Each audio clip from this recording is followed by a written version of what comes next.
Tonight, we drift back to where it all began, to the world's first dawn in the land between two rivers. Here, beneath the quiet shimmer of the Mesopotamian stars, humanity took its first steps toward memory and meaning. Before empires, before kings, before even the word history existed, there was Sumer, the birthplace of writing, of cities, of civilization itself. In the quiet hours before dawn, the land between two rivers begins to glow. Mist rises from the earth like a slow exhalation, carrying the scent of wet soil and reeds. Here, between the Tigris and the Euphrates, life once learned a new rhythm, a rhythm that would echo through every age to follow. The world calls this place Mesopotamia, the land between the rivers. But to those who first lived upon it, it was not a concept. It was survival, patience, and the soft music of flowing water. For thousands of years, humanity had wandered. Tribes moved with the seasons, following herds and rainfall, leaving only faint traces of their passing. But in this fertile plain, carved and fed by unpredictable rivers, something remarkable occurred. People stayed. The soil, dark and generous, offered grain and barley. The marshes gave fish and reeds. The floodwaters, though fierce, left behind nourishment for the earth. From this delicate balance, the first whispers of settlement began to take root. The Fertile Crescent, stretching like a green crescent across today's Iraq, Syria, and parts of Iran, was more than geography. It was destiny. It gathered human possibility the way the rivers gathered rain. In places like Eridu, Uruk, and Ur, small communities began to build homes of mud brick, rising gently above the floodplain. The rivers shaped their lives, their calendars, their fears, their gratitude. The people learned to watch the flood's timing, to predict its moods, to dig channels that could turn chaos into order.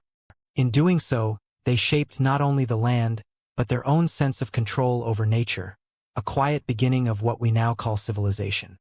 One of the calm discoveries archaeologists later made in this region lies beneath layers of silt and time.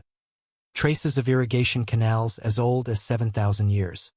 Simple ditches and embankments, hand-dug and guided by observation, reveal not only engineering but cooperation. To tend the waters was to depend on one another. Families could not survive alone. They needed rhythm, shared labor, shared purpose. In the ancient mud, we find the earliest evidence of community bound by choice, not blood. The Tigris and Euphrates were gifts, but gifts that demanded humility. They flooded unpredictably, sometimes destroying the very crops they had sustained. In this balance of bounty and destruction, early Sumerians found the first language of reverence. The rivers were seen as divine moods, the veins of gods who gave and took away. Later, in their myths, these waters would be said to flow from the heavens, threading between the realms of gods and men. Even in their earliest architecture, we sense this duality. Every canal a prayer, every embankment a cautious hope. It is in this landscape that the seeds of permanence were first imagined. The people began to build for tomorrow, not only for today. They crafted storage pits for grain, built homes that could withstand the seasons, and shaped tools meant to outlast the hand that made them. From wandering gatherers, they became settlers, the first to anchor human memory to a specific place. The riverbanks became the boundaries of learning. The Sumerians, like careful students of the natural world, read the patterns of birds, the movement of clouds, and the rise of the waters. Through these observations, they learned to predict, to plan, and to organize. What began as survival turned into understanding, and from understanding came wisdom. At Eridu, often called the first city, the archaeological record reveals more than just houses. There are temples, small, layered structures rebuilt upon the same spot for centuries. Each generation raised a new temple atop the ruins of the old, as if to affirm continuity. This repetition, humble and profound, is one of the calm discoveries of early Sumer. A people not chasing power, but seeking permanence through reverence. And in that search, we recognize something universal, the longing to belong somewhere, to leave something that endures. The Sumerians' relationship with the land was not conquest. It was conversation. They listened to its floods, its droughts, its silence. They learned that to endure, they must cooperate not only with one another, but with nature itself. Slowly, the region began to hum with small networks of exchange. Villages traded grain for stone, pottery for timber. The rivers became highways of thought, carrying more than goods, carrying ideas. In this fertile land, not only crops but concepts grew. Property, trade, shared labor, and perhaps most importantly, faith in continuity. Humanity had found the courage to plan for a future it could not yet see. A gentle realization lies hidden here. Civilization was not born in the noise of conquest, but in the quiet rhythm of care for crops, for water, for one another. The Sumerians did not yet build empires. They built understanding. Each new canal, each clay brick, was an act of hope that tomorrow might resemble today, only a little better. And beneath the steady arc of the Mesopotamian sun, a pattern emerged, humanity learning to live with time, rather than in defiance of it. It was this balance between endurance and surrender that gave rise to what we now call culture. The Sumerians, though they could not have known it, had stepped beyond mere survival. They were composing the first verse of civilization's song. Archaeologists who later sifted through the region's soil found traces of this turning point in objects small enough to hold in a hand. A fragment of pottery, a flint sickle, a piece of charred grain. Each artifact whispers the same truth, that civilization began not with kings or armies, but with farmers watching the water and believing that effort could shape destiny. From these gentle beginnings, a remarkable transformation awaited.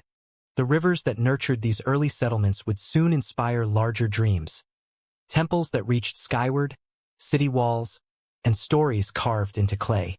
Humanity would soon learn to organize not just water, but belief and power. As the mist lifts from the marshes and sunlight touches the floodplain, the first outlines of cities shimmer into being. Villages that once depended on shared labor begin to grow, connecting through trade, ritual, and shared myth. The Sumerians are awakening to their collective identity, a people no longer content merely to survive, but determined to define what it means to live together. And so, as we watch the rivers flow toward the horizon, we sense the story beginning to change. The cradle of life has become the cradle of civilization. The next age will bring temples, writing, and kings, the architecture of memory itself. As fields and villages multiplied, so too did human imagination, leading to something unseen before, the first cities. When the rivers first taught humankind to stay, the earliest villages appeared like quiet constellations scattered across the southern Mesopotamian plain. Each one a fragile experiment in cooperation. A handful of families gathered beside canals and marshes, bound by the rhythm of planting and harvest. But over centuries, those isolated lights began to draw closer. By the 5th millennium BCE, they glimmered together, forming the first clusters of organized urban life. What began as scattered hamlets was slowly, patiently, becoming Sumer. The archaeological layers of these early settlements tell a calm but astonishing story. Beneath the soil of Eridu, Uruk, and Lagash, archaeologists have uncovered generations of rebuilding, walls raised and rebuilt upon older ones, homes layered like the pages of a living book. Each new foundation was laid upon memory, not destruction. The people of Sumer did not abandon the past. They built directly upon it. This continuity gave their cities a kind of quiet immortality, an architectural echo of their belief that life and order could outlast the flood. In Eridu, often called the first true city, the remains of a modest temple rise from millennia of occupation. At its heart stood a single altar, simple and small. But around it, over centuries, walls thickened, courtyards expanded, and shrines multiplied. It was not conquest that grew this city. It was faith, the shared agreement that the divine belonged at the center of human life. The temple became both the heart and the brain of the community, a place where grain was stored, workers were organized, and rituals reminded the people of their place in the cosmos. In this merging of sacred and practical, something revolutionary occurred: organization. The Sumerians began to specialize. Farmers tilled the fields while potters shaped clay, weavers spun reeds into fabric, and priests counted offerings. Society became a living organism with distinct organs, each performing its task for the health of the whole. This division of labor, simple as it seems, marks one of humanity's quiet turning points, the dawn of the city-state.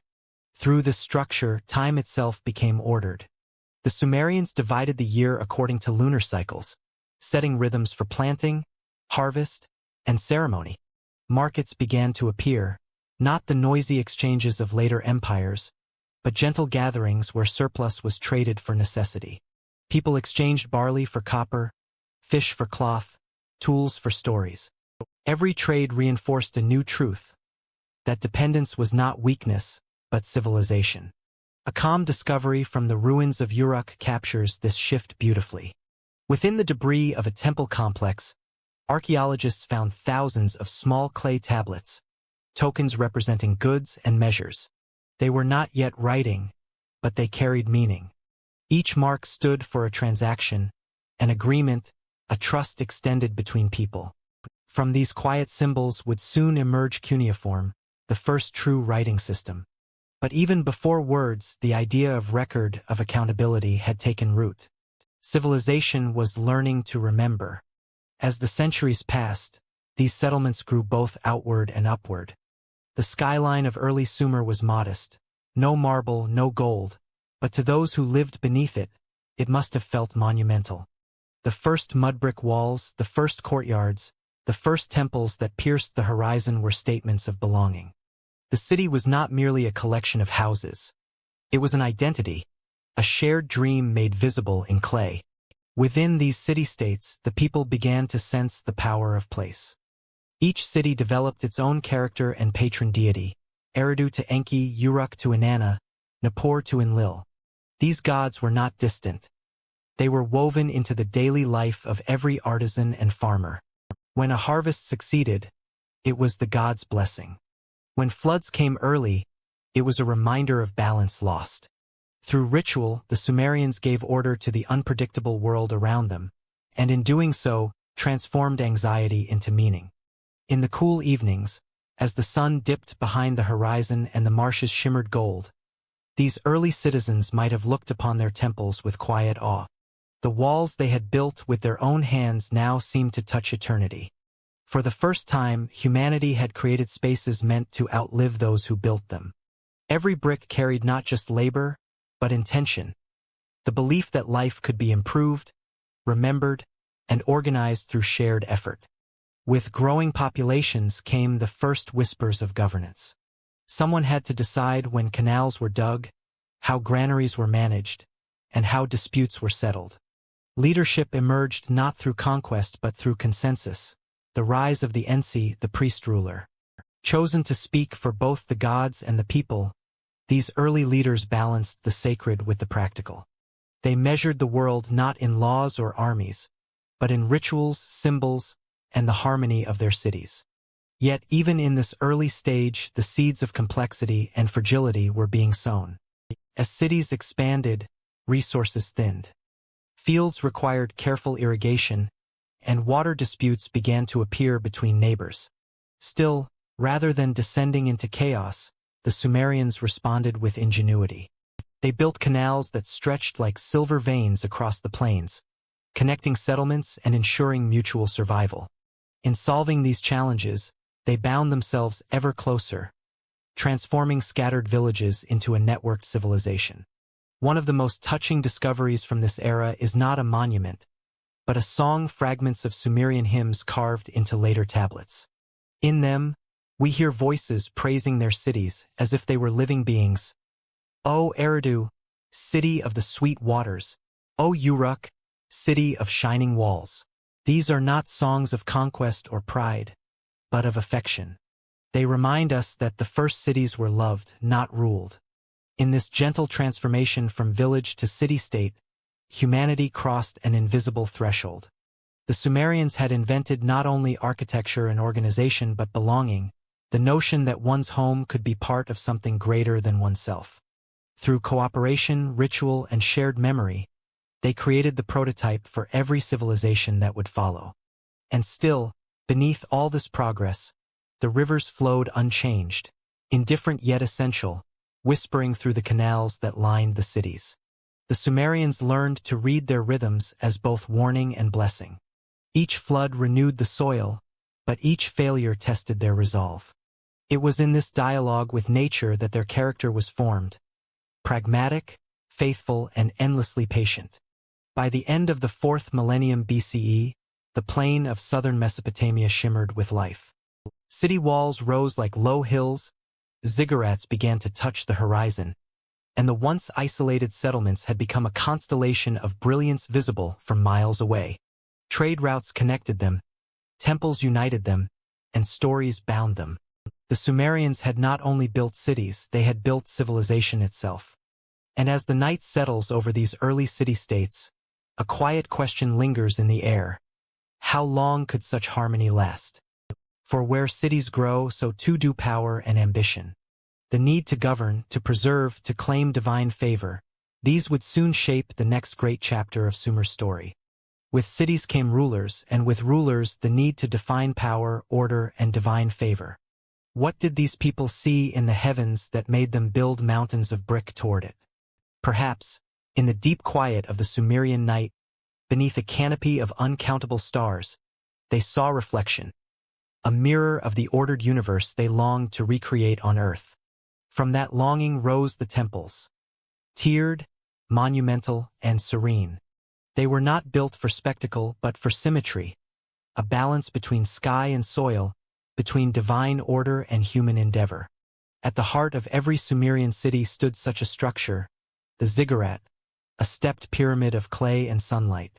Its base was grounded in the world of men, but its summit seemed to reach toward the realm of the gods.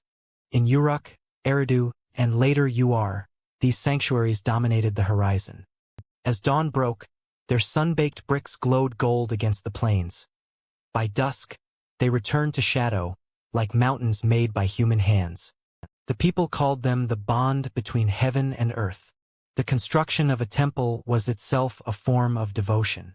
Thousands labored not through coercion, but through reverence. Each brick bore the imprint of fingers that shaped it with care, pressed with the marks of priests or kings dedicating their work to a god. Archaeologists have found bricks stamped with the names of rulers, not as boasts, but as prayers. For Inanna, Lady of Heaven, may this house endure. In every corner of Sumer, faith was not whispered. It was built. Inside the temple walls, the world turned with quiet precision. Beyond the sanctuaries and altars lay storerooms, granaries, and administrative chambers. Here, priests and priestesses recorded offerings, tallied harvests, and distributed resources. Temples were more than houses of gods. They were the earliest bureaucracies. Grain flowed in as tribute, and out as sustenance for laborers and soldiers. In the gentle hands of scribes, the first systems of accounting took shape. Neat lines of cuneiform pressed into wet clay, turning devotion into data. This merging of sacred and civic purpose defined Sumerian life. To serve the gods was to serve the city. To keep the temple strong was to keep society whole. Each ziggurat was both a symbol and a system, uniting faith, economy, and governance in one sacred architecture. In this way, Sumer quietly invented something extraordinary, organized religion as the backbone of civilization. Within these temple economies, calm discoveries await the modern listener. Excavations at Uruk reveal rows of small clay tablets listing rations, measures of barley or beer allotted to temple workers. On one of these humble records lies the first known instance of writing used for administration. Civilization's earliest words were not poems or laws, but counts of sustenance, proof that divinity and daily life were inseparable. The temple was also a stage for ritual, moments when the mortal world seemed to dissolve. Priests performed offerings at dawn and dusk, bathing statues of the gods, dressing them in linen, anointing them with oil. The air would have been thick with incense and song, with the rhythmic beating of drums that echoed against the mud-brick walls. Every sound, every movement reaffirmed a fragile cosmic balance. To the Sumerians, worship was not about belief. It was about maintenance, keeping the universe in harmony. Atop the ziggurat, where few could ascend, the high priest or priest-king, the Ensi, acted as mediator between worlds. From that elevated platform, he offered prayers and watched the stars. In a society bound to the cycles of the Tigris and Euphrates, the heavens were both calendar and scripture. The alignment of Venus or the phases of the moon guided planting, ceremony, and even justice. Astronomy began here not as science but as devotion, humanity's first mathematics of faith. Through these priest-kings, a subtle transformation began. Leadership became sanctified. The ruler was not a tyrant, but a caretaker chosen by the gods. He governed through ritual, ensuring that divine favor continued to flow upon the fields and canals. Yet in this balance of sacred duty and practical authority, a new form of power was quietly being born, one that would, over time, drift from the temple's shadow into the palace hall. In the calm rhythm of daily temple life, one can sense both simplicity and sophistication. The workers who brought grain to the granaries likely saw their tasks not as economic but spiritual, an offering that sustained the divine household. Women played vital roles too. Many served as priestesses, singers, and scribes. Some, like the famed Enheduanna, daughter of Sargon of Akkad, would later write hymns that still resonate with haunting beauty. Her verses to Inanna speak not only of devotion, but of identity, the earliest human voice preserved in writing, emerging from the quiet corridors of a temple. One might imagine the view from a ziggurat's highest terrace.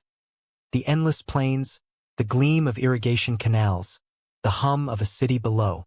Smoke rises from hearths, traders cross courtyards, children chase each other through narrow lanes. And at the center of it all, the temple, immovable, luminous in the fading light. It was a visual compass, reminding every citizen where meaning resided.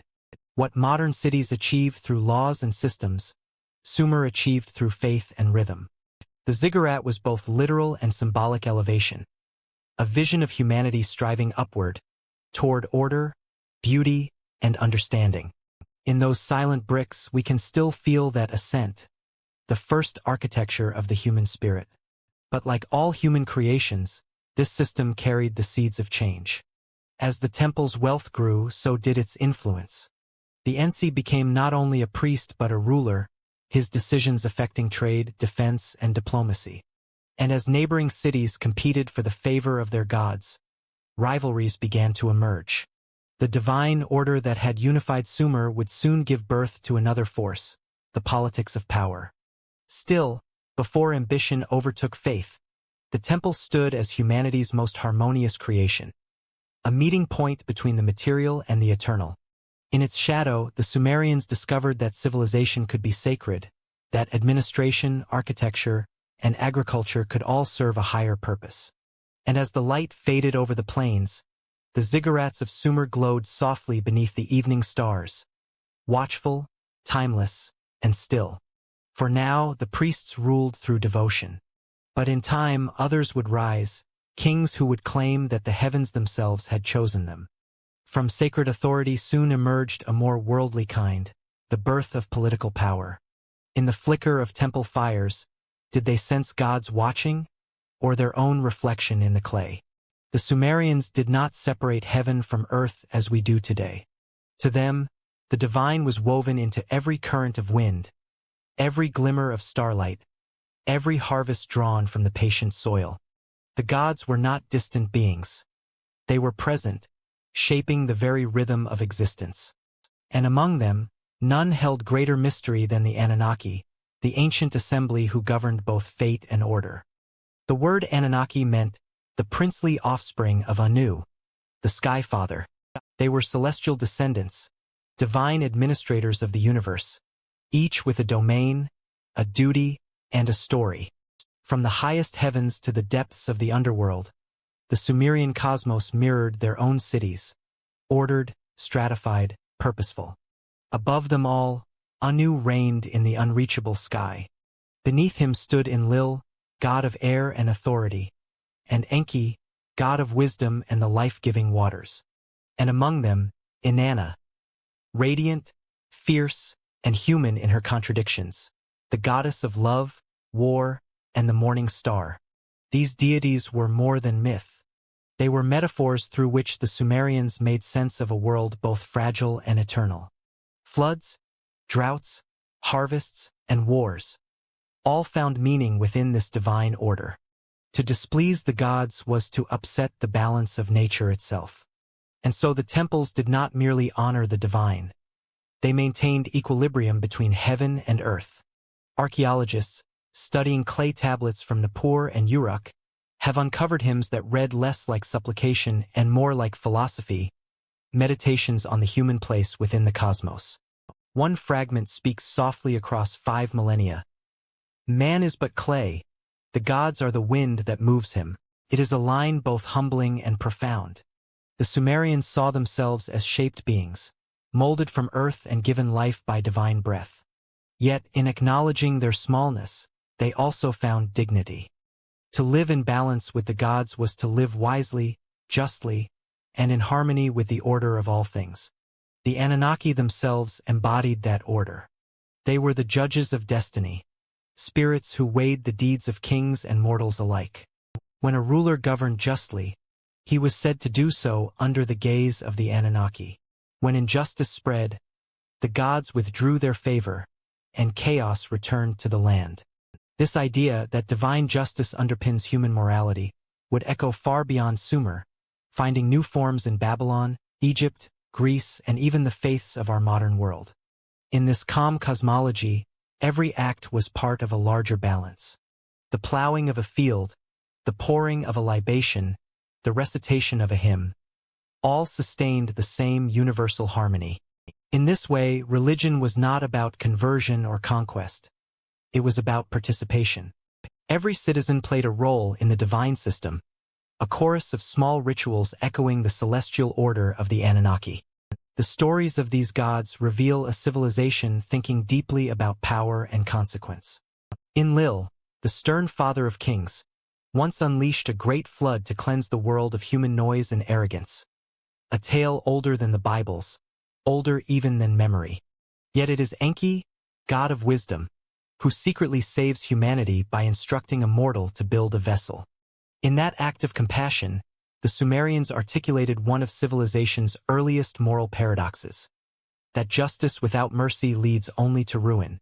Such myths were not told as entertainment. They were reflections of experience, echoes of floods that had indeed swept across the plains, reminders of nature's unpredictable will. But they were also ethical mirrors. Through divine stories, humans could study themselves, their greed, their love, their longing for meaning. The goddess Inanna embodies that complexity. In her, the Sumerians saw both the beauty and danger of human desire. She ascended to the heavens, demanded divine recognition, then descended into the underworld, a journey through power, death, and rebirth. Her myth speaks of cycles, of seasons, emotions, and civilization itself. Through Inanna, we glimpse a truth that still stirs the human heart, that renewal often requires descent, that even gods must fall before they rise again. Calm discoveries emerge when we view these myths through the eyes of their creators. They were not primitive tales, but poetic philosophies. The Sumerians were among the first to imagine that the universe itself was lawful, governed by principles that, though divine, could be understood. In the predictable motions of stars and rivers, they saw the signatures of gods who valued order. Their myths were early science written in poetry. In the sanctuaries of Uruk and Ur, priests observed the skies, charted celestial patterns, and recorded omens. Each position of Venus or eclipse of the moon carried meaning. Yet beneath the ritual precision was an emotional truth, a recognition of wonder. These early astronomer priests were not merely seeking control. They were seeking connection. To them, to read the stars was to read the language of the Anunnaki. And so, through their devotion, the Sumerians created one of humanity's most enduring ideas, that the world is moral, structured, and intelligible, that behind the flux of life lies an order both divine and rational. It is an idea that still guides our search for meaning today, whether through religion, philosophy, or science. But as their temples rose higher and their priests grew more powerful, another realization began to take hold. One that would reshape the political fabric of Sumer. If the gods governed the heavens, could their favor also justify rule upon the earth? Could a king, like a priest, claim to speak for the divine? The notion of sacred kingship was about to emerge, a transformation that would blur the line between devotion and dominion. The temples, once homes of gods, would soon share their power with palaces of men. As gods ruled the heavens, kings would soon claim their mandate on earth. When humans crowned themselves with divine right, did they inherit the gods' burden or their loneliness? In the quiet dawn of recorded history, a new kind of figure emerged from the temple courtyards of Sumer. No longer content to merely serve the gods, these leaders claimed to embody their will. They were the first kings, and with them began one of humanity's most enduring experiments, the governance of men by men, sanctified by heaven. The earliest Sumerians believed that kingship itself was divine, not a human invention. Ancient tablets from Nippur proclaim, "Kingship descended from heaven. It was not born of conquest, but bestowed, a sacred duty meant to bring order to the city-states that had grown from the fertile floodplains." Before kings, Sumer was ruled by Ensi, priestly governors who acted as mediators between gods and people. But as populations swelled and rival cities multiplied, the need for stronger, centralized authority became inevitable. The first names on the Sumerian king list, a remarkable clay tablet preserving both myth and memory, read like echoes from the edge of time. The list begins, "After the kingship descended from heaven, it was in Eridu. In Eridu, Enlil became king. He ruled for 28,800 years. These vast reigns were not historical records but symbolic, gestures toward eternity, suggesting that the first rulers were closer to gods than mortals. Yet embedded in legend is a trace of truth, the recognition that power had shifted from collective temple councils to individual rule. Humanity had begun to imagine authority in singular form. From Eridu to Kish, Uruk and Ur, kingship spread like a new current in the river of civilization. Each city-state had its own ruler, each claiming descent or favor from a specific deity. In Uruk, the god was Anu, the sky father. In Ur, it was Nana, the moon. In Lagash, Ningirsu, the warrior god. The king stood as earthly representative, protector, organizer, and servant of the divine. Yet behind the sanctity lay politics, trade, and ambition. To rule was to balance devotion with survival. Among the earliest names to bridge myth and memory stands Gilgamesh, king of Uruk. Though his story would later become legend, immortalized in the Epic of Gilgamesh, archaeological evidence suggests that a real ruler by that name may have lived around 2700 BCE. The epic's Gilgamesh is both conqueror and seeker, half god, half man, wrestling not only with monsters, but with mortality itself. His tale captures the Sumerian awareness that kingship carried both privilege and sorrow.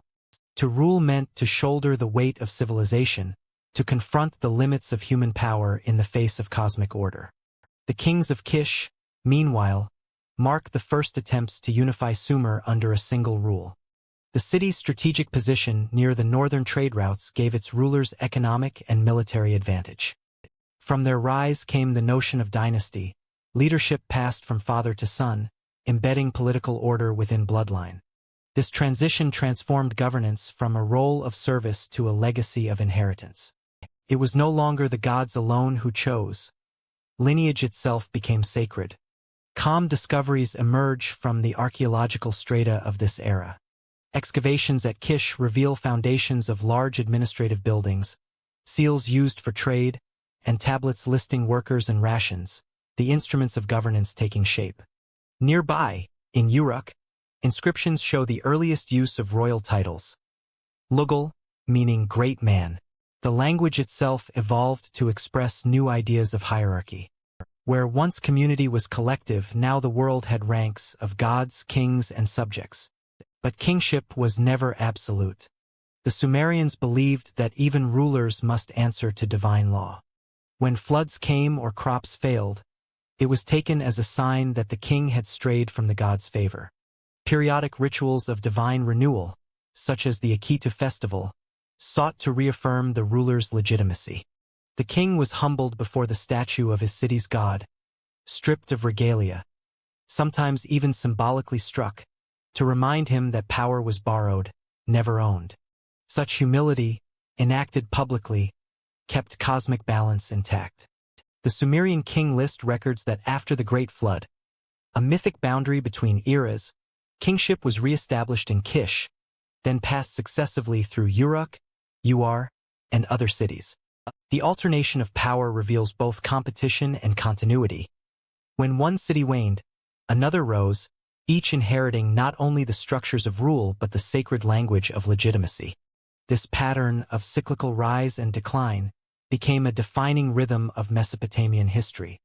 Through these early dynasties, the idea of civilization matured. With kings came armies, diplomacy, taxation, and monumental works. The great city walls of Uruk, which legend attributes to Gilgamesh, were not merely defenses but declarations. Visible proof of leadership's reach.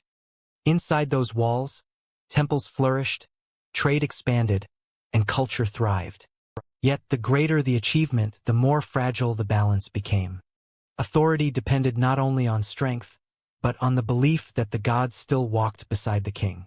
One calm discovery, found on a small clay tablet, captures this delicate connection between ruler and divine. A seal impression showing a king standing before a god, his hands raised in reverence. Behind him, a line of attendants carries offerings: grain, livestock, incense. It is a quiet image of devotion wrapped in governance. The scene reminds us that early kings did not see themselves as masters of their people, but as caretakers of a sacred order entrusted to them. In this light, kingship was both power and penance. To rule was to act as the axis between heaven and earth, to translate divine will into human justice. And yet, as dynasties grew and wealth accumulated, ambition inevitably followed. The unity of temple and throne began to strain. Where once the god's word guided the ruler, soon the rulers will begin to shape the god's commands. This shift, subtle, profound, and irreversible, marked the dawn of politics as we understand it. As we look back through the mists of time, it's tempting to see these kings as distant, mythic beings. But they were human, driven by the same longings that still stir us, for meaning, stability, and legacy. Their monuments may have crumbled, but their questions endure. What makes a ruler just? How much power can one hold before it isolates rather than unites? By the time the kings of Ur and Uruk inscribed their triumphs onto clay, the story of leadership had become the story of civilization itself. The priest had become the monarch. Faith had become statecraft. And yet, beneath every coronation and conquest lingered the same quiet truth that the Sumerians never forgot: that power, like the rivers that nourished them, was both life-giving and perilous when it overflowed its bounds. As the kings of Sumer extended their influence across the fertile plains, a new need arose: to preserve memory beyond the limits of speech. Deeds once sung by poets would now be pressed into clay, ensuring that neither flood nor forgetfulness could erase them. And so begins the next chapter in humanity's long night of remembering. With power came the need for record, the memory of kings written not in song, but in clay. How did a few marks on clay change time itself, allowing memory to endure beyond the living? In the beginning there was silence, the unrecorded world. Life moved in rhythm with the rivers, with no witness but the sky. Generations rose and vanished, their stories carried only in memory and song. But somewhere in the dust of ancient Sumer, a quiet revolution began. Not with swords or kings, but with a stylus and a lump of clay. From that simple union emerged the first writing, cuneiform, humanity's earliest attempt to make thought permanent. It began humbly, with need. As the temples grew and city life became more complex, the priests and merchants of Sumer faced a challenge their ancestors never had: remembering. They traded in grain, livestock, textiles, and oil, resources that demanded careful record-keeping. At first, they used clay tokens, small shapes representing goods, a cone for a measure of grain, a sphere for livestock. But as transactions multiplied, so too did the tokens. To simplify, they began pressing these shapes into flat tablets, capturing in 2 dimensions what once required many. These impressions, once abstract, evolved into symbols and symbols into script. By around 3200 BCE, Sumerian scribes were inscribing marks with a reed stylus, each wedge-shaped stroke carrying sound and meaning. Thus, cuneiform, from the Latin cuneus, meaning wedge. With each stroke, humanity was learning to speak through clay.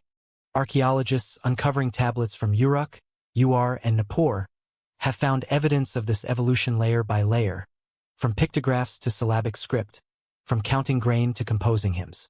The earliest tablets, dry and fragile, record mundane entries: 10 measures of barley delivered, 2 jars of oil. Yet within these practical notes lies a miracle. For the first time in human history, the present could communicate with the future. A calm discovery awaits anyone who studies these tablets closely. Writing was not invented to tell stories. It was born to remember responsibility. Cuneiform grew from economy, not poetry. From the need to govern fairly, to track offerings, to ensure that no person's contribution was forgotten. The first accountants were, in a sense, historians, guardians of truth pressed into clay. But soon, as language matured, the Sumerians found new uses for their invention. Writing began to speak not just of numbers, but of gods, kings, and the mysteries of existence. The same script that tallied grain would soon preserve the myths of creation, the epics of heroes, and the laws of justice.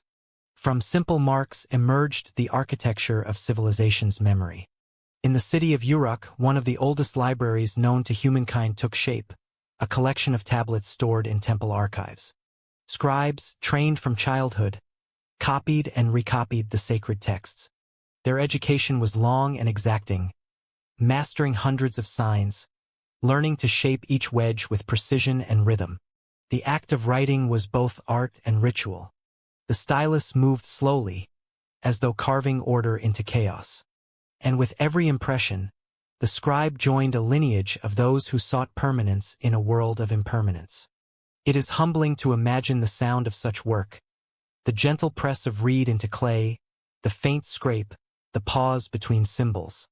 In that quiet labor, civilization was teaching itself how to think. Writing allowed not only memory, but reflection. Ideas could now be revised, compared, debated. The voice that once vanished with the breath could now endure, not as echo, but as artifact. Through cuneiform, the Sumerians gave humanity a new dimension: time outside the body. The dead could still speak. The absent could still instruct. A merchant's note might outlive his grandchildren. A priest's prayer could travel centuries. In this way, writing transcended its practical origin to become a sacred bridge between generations. One of the most profound calm discoveries in this chapter of history is that writing created history itself. Before cuneiform, there was only memory, mutable, fading, reborn in every retelling. After it, there was record, durable, verifiable, enduring. From this change came accountability, law, and legacy. Humanity could now see itself in continuity, no longer bound to the present moment. In time, the stylus extended beyond temple walls. Royal courts used it to issue decrees. Traders used it to form contracts. Poets used it to sing of gods and heroes. The tablet became both ledger and canvas, an object of power. Scribes rose to prominence, their knowledge prized, their hands shaping the destiny of empires. They were the unseen architects of civilization, the keepers of thought itself. Among the most striking early texts is the Epic of Gilgamesh, written centuries later yet born of this same script. On its clay surfaces, we read of a king's grief, his search for immortality, his confrontation with the limits of being. Through cuneiform, emotion found endurance. The stylus had become a mirror for the human soul. Still, the medium shaped the message. Clay demanded patience. It rewarded precision. Words were few, deliberate, physical. The act of writing slowed thought to the rhythm of breath. Perhaps that is why early Sumerian prose feels so measured, so meditative. To write was not to rush, but to honor, to treat every idea as something worth inscribing upon eternity. As centuries passed, cuneiform spread across Mesopotamia, adapted by Akkadians, Babylonians, and Assyrians. Yet its origin remained unmistakably Sumerian, the first culture to transform sound into symbol and symbol into civilization. Even as empires fell, the wedge endured, carved into stone monuments and baked into tablets that would sleep beneath sand for 5,000 years before being unearthed. One can imagine, even now, a scene in ancient Ur. A scribe sitting cross-legged beside a flickering oil lamp, shaping a message for the next dawn. Around him, the hum of the city, carts, footsteps, distant hymns. And in his steady hand, the world changes forever. Through writing, the Sumerians achieved what no temple or dynasty could guarantee: continuity beyond death. Their kings have turned to dust, their cities to ruin, but their words remain, still legible beneath museum glass. The clay outlived the flesh. As the stylus pressed its final wedge, a new age had begun. One where memory was no longer fragile, where thought could travel farther than the voice. And with knowledge preserved, cities began to compete, connect, and expand. From the silence of clay would rise the sound of civilization. In the warm cradle of southern Mesopotamia, where the twin rivers of the Tigris and Euphrates bend like threads of silver, there once stood a city unlike any the world had seen. Its name was Uruk, a sound that still echoes through time, whispered in clay and myth. To walk through its gates was to enter the beginning of civilization itself. Uruk was not merely a settlement. It was a revelation, the moment humanity discovered the rhythm of urban life, the intricate harmony between architecture, labor, and belief. Here, around 4000 BCE, stone and story became inseparable. The landscape of humanity changed from scattered villages to the heartbeat of a metropolis. As dawn rose over Uruk's ziggurats, sunlight spilled across baked brick walls, canals glinting with water, and the hum of distant workshops. The air carried the mingled scent of clay, barley, and incense. Merchants unrolled their wares: copper from the Zagros Mountains, lapis from distant Afghanistan. Fine textiles dyed in brilliant hues. Farmers guided their donkeys to market, while priests ascended temple steps to offer prayers for another day's prosperity. It is said that Uruk may have housed up to 50,000 people at its height, a staggering number for its time. Streets wound through neighborhoods of potters, metalworkers, and scribes, while grand temples rose above them like mountains of human devotion. Life, once bound to the cycles of nature, was now orchestrated by human hands, measured in bricks, contracts, and prayers. At the city's heart stood the Inanna district, dedicated to the goddess Inanna, Lady of Heaven and Queen of Love and War. Her temple complex dominated the skyline, a labyrinth of courtyards, shrines, and storerooms. Offerings flowed here from across Sumer: jars of honey, carved ivory, baskets of grain. The temple was not only a spiritual center, it was the city's economic engine, the nucleus of trade, distribution, and governance. Inanna's priests, clad in linen and gold, acted as administrators as much as theologians. They oversaw workers, recorded deliveries on clay tablets, and managed the surplus that sustained Uruk's growing population. In their hands, religion and bureaucracy became one. The divine and the practical, the sacred and the logistical, fused in daily ritual. But Uruk's splendor was not built by gods. It was raised by thousands of unseen hands, laborers who baked the bricks, dug the canals, herded livestock, and shaped clay into civilization. The steady rhythm of their work, the clatter of carts, the splash of oars, formed the music of the city. Each citizen, from scribe to shepherd, played a part in the vast experiment of collective life. Historians call this the Uruk period, a time when the foundations of urban civilization were laid. It was here that we find the earliest examples of organized administration, monumental architecture, and artistic innovation. The city's walls, said by legend to have been built by King Gilgamesh himself, stretched nearly 6 miles, encircling gardens, homes, and temples in a pattern that would echo across all later empires. Yet beneath this order pulsed something greater, a new idea of identity. In Uruk, people were no longer defined solely by kinship or tribe. They belonged to a city, a shared endeavor. They worked not only for survival but for continuity. A potter's hands shaped not just clay, but the symbol of a people. The artistry of Uruk reflected this unity. Cylinder seals, carved with exquisite precision, became signatures of identity, each one a story in miniature. Some depicted gods descending among humans. Others showed animals tamed by divine power. These seals marked ownership but also belief, a reminder that every transaction was woven into a cosmic order. Meanwhile, artisans decorated temples with cone mosaics, pressing colored clay into walls to create geometric patterns that shimmered in the sun. Their beauty spoke of abundance, of leisure, of pride in creation. For perhaps the first time, art was not only for the gods, it was for the people, a mirror of their world. At night, Uruk must have glowed softly under the starlit desert sky.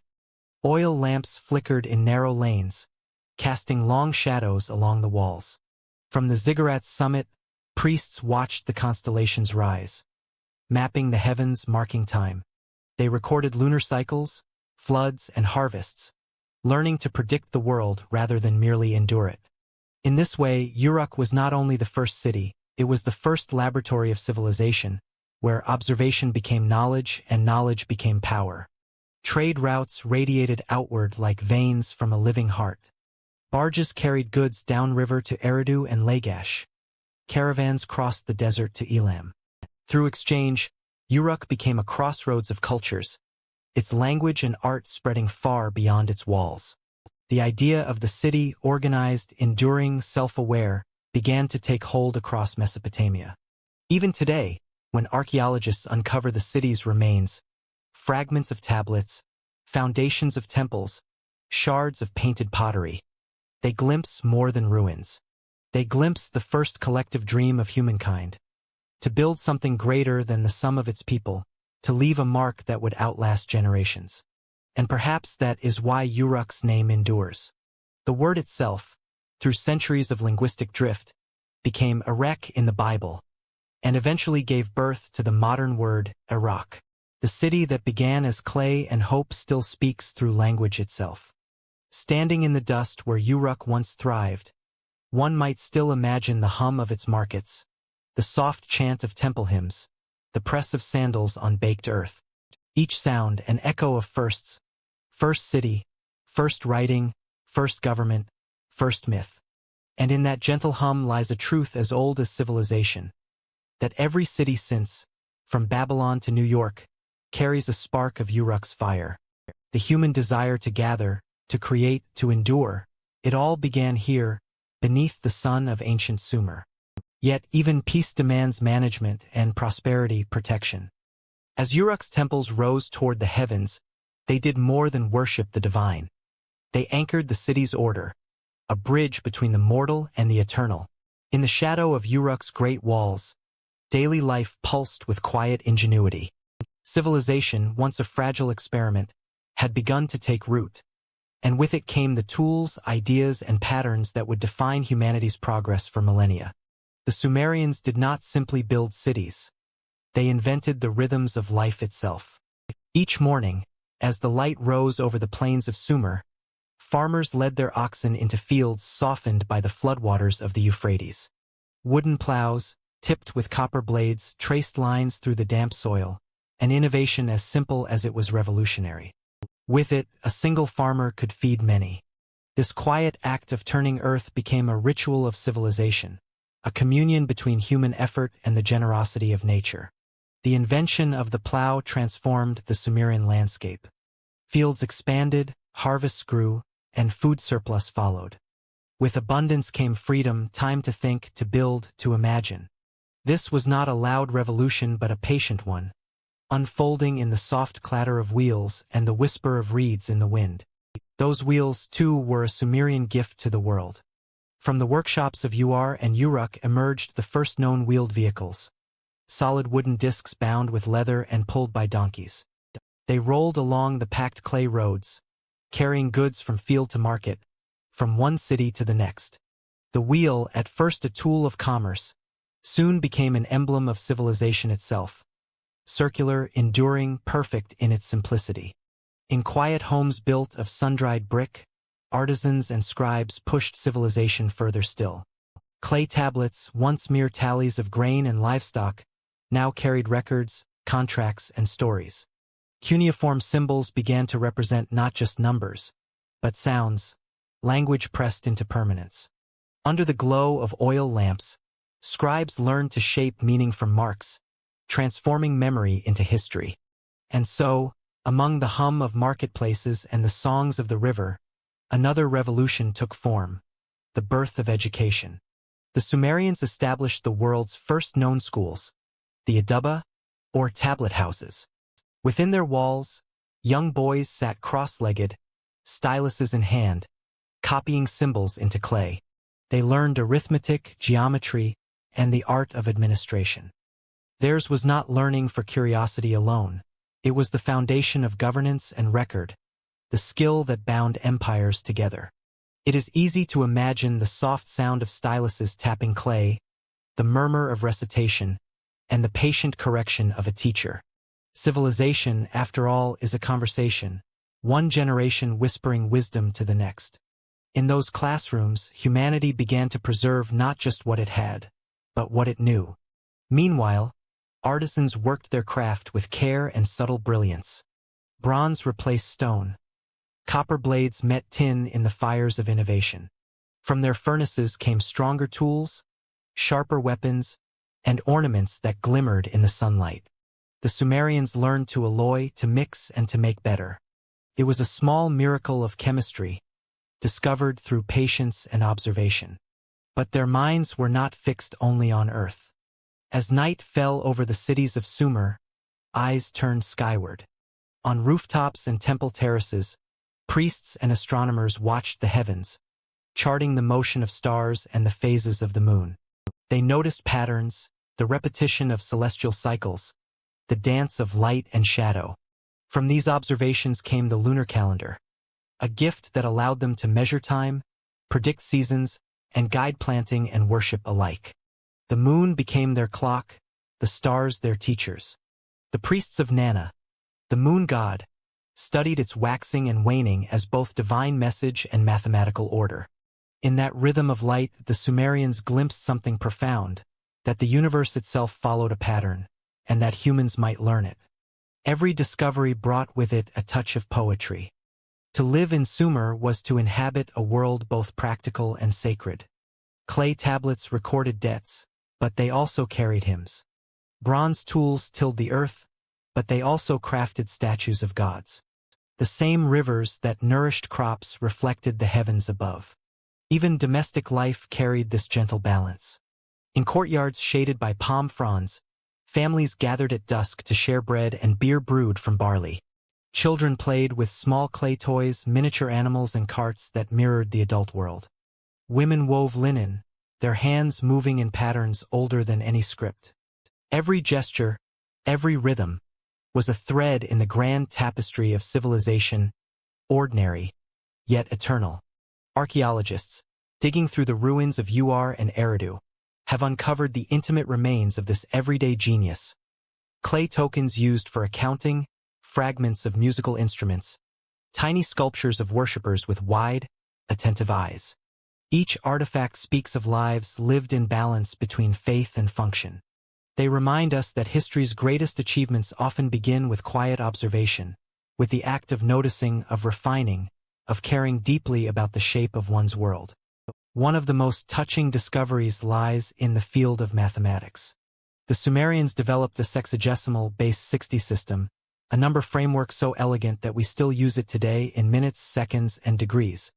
Their calculations were not merely for trade, but for understanding harmony between stars, measures, and time.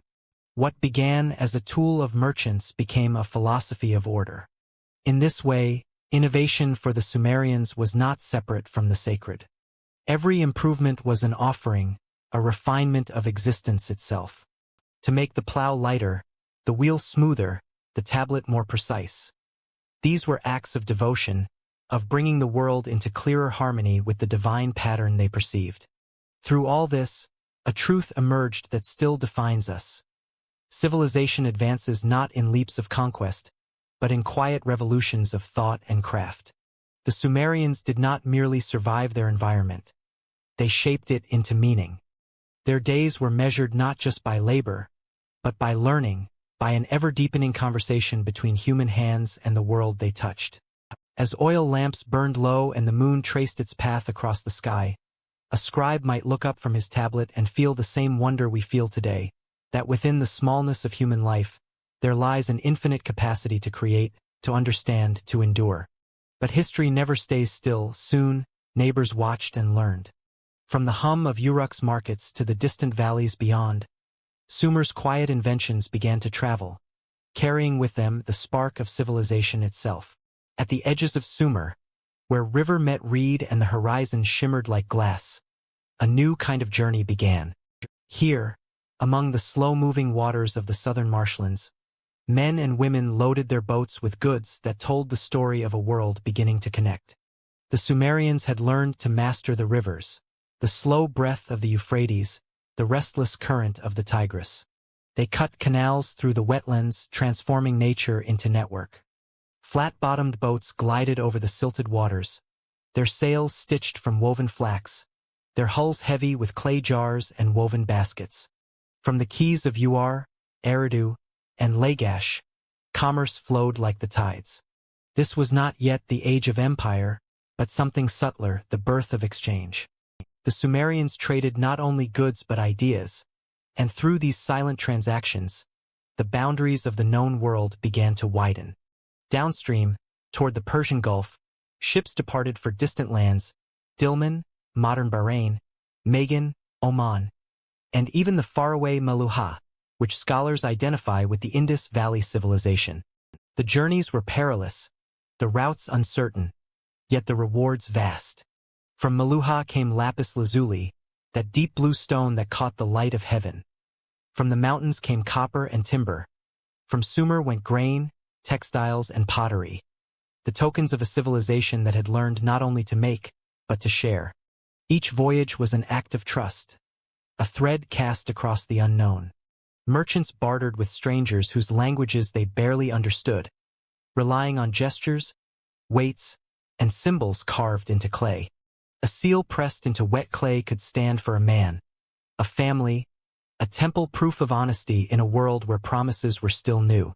Archaeologists have uncovered Sumerian-style seals in the ruins of the Indus Valley, their motifs familiar yet distinct, a sign that these distant cultures, separated by deserts and seas, once met through the quiet art of trade. Clay tablets from Ur speak of ships laden with bitumen, dates, and copper, and of merchants who were granted status by the temples they served. For in Sumer, trade was not a private venture. It was a sacred duty, overseen by the gods and recorded by the scribes. Temples, those great storehouses of faith and economy, became hubs of commerce. Priests counted shipments, issued rations, and kept the ledgers that sustained the city's prosperity. The goddess Inanna, patroness of Uruk, was not only the deity of love and war, she was the divine protector of trade and abundance. Every transaction, from the exchange of barley to the weighing of silver, carried her blessing. At the market, the air was alive with motion and voice. Traders called out beneath the sun, offering wool and copper, fish and fruit. Children darted between stalls, laughing, while elders measured goods with steady hands. The smell of baked bread mingled with that of river mud and burning resin. This was not chaos, but choreography, the daily dance of civilization's pulse. And beyond the practical wealth of trade lay a greater treasure: contact. From foreign lands came not only goods but stories, tales of mountains beyond imagining, seas without end, gods with different names but familiar powers.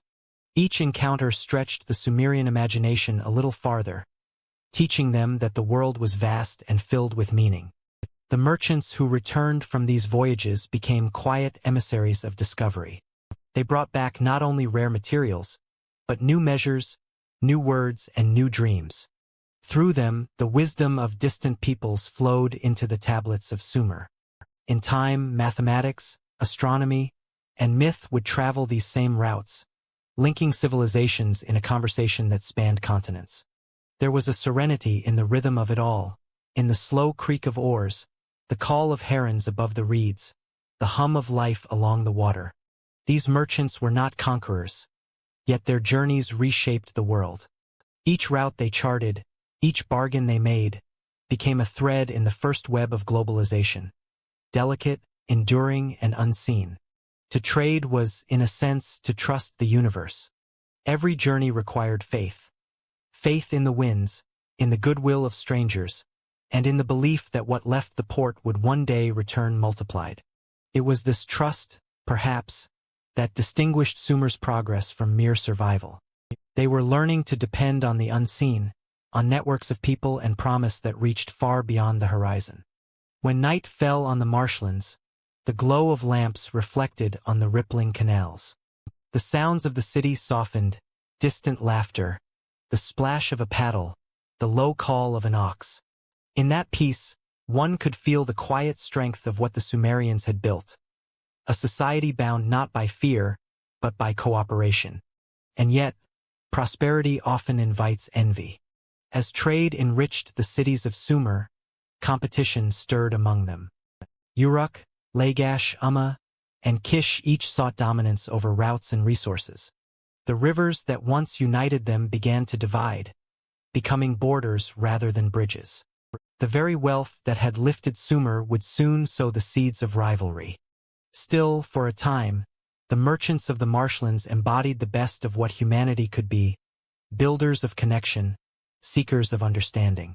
Through their journeys, the Sumerians transformed isolation into exchange, and in doing so, gave birth to something greater than any single city, the shared heartbeat of civilization itself.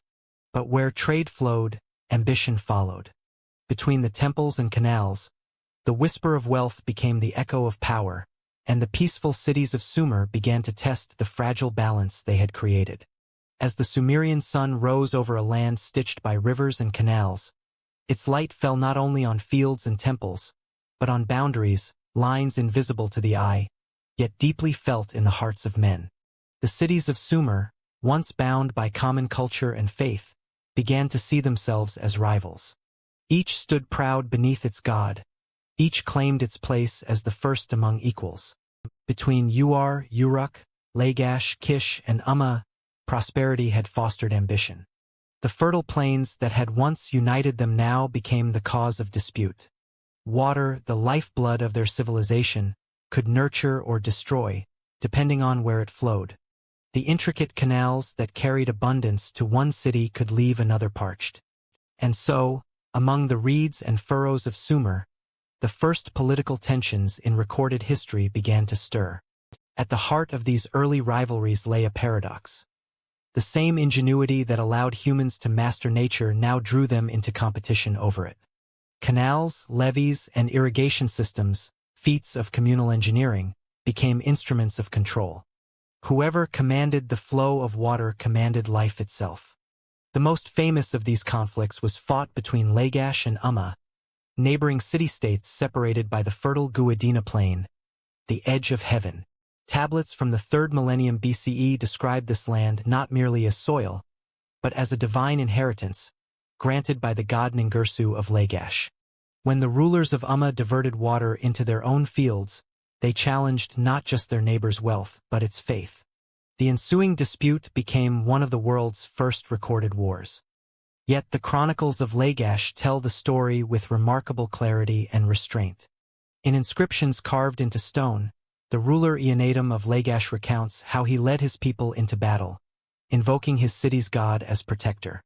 His soldiers marched beneath banners of copper, their spears glinting under the Mesopotamian sun. The steel that bears this memory, the steel of the vultures, stands as both monument and warning. On one side, it depicts the god Ningirsu holding a net filled with captives, symbolizing divine justice. On the other, human soldiers advance in ordered ranks, not a chaotic melee, but an early vision of organized warfare. These carvings remind us that even in its infancy, civilization had already begun to formalize violence, to turn survival into strategy. Yet, amid the blood and clay, there emerged something profound, the birth of diplomacy. After victory, Lagash and Umma did not annihilate each other. They negotiated.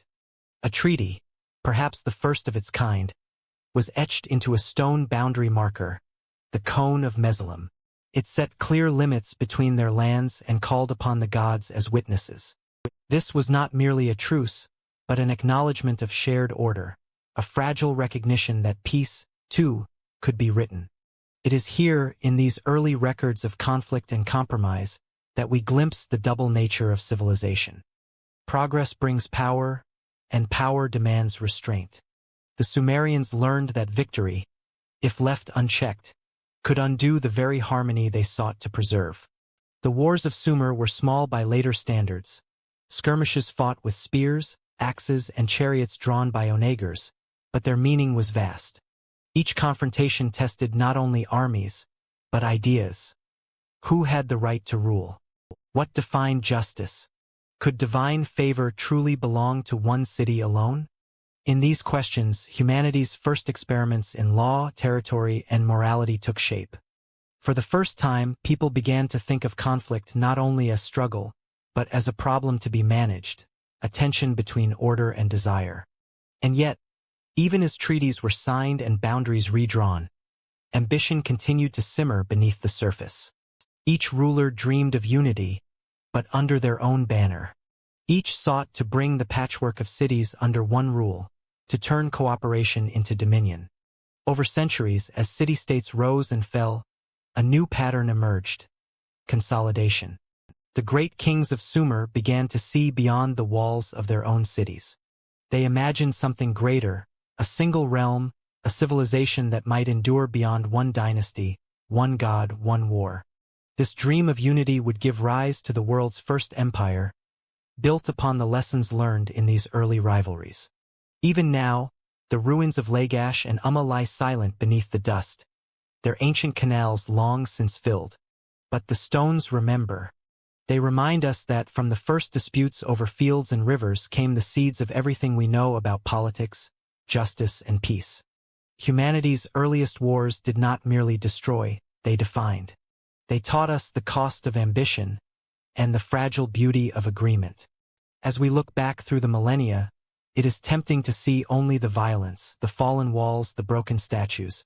Yet within those remnants lies another truth, that even in war, the Sumerians sought balance. They did not glorify conquest. They recorded boundaries. They did not erase their enemies. They inscribed their coexistence.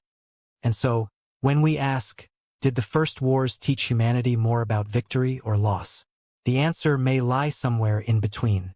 For through both, the Sumerians learned something enduring, that power, without principle, dissolves like clay in the rain.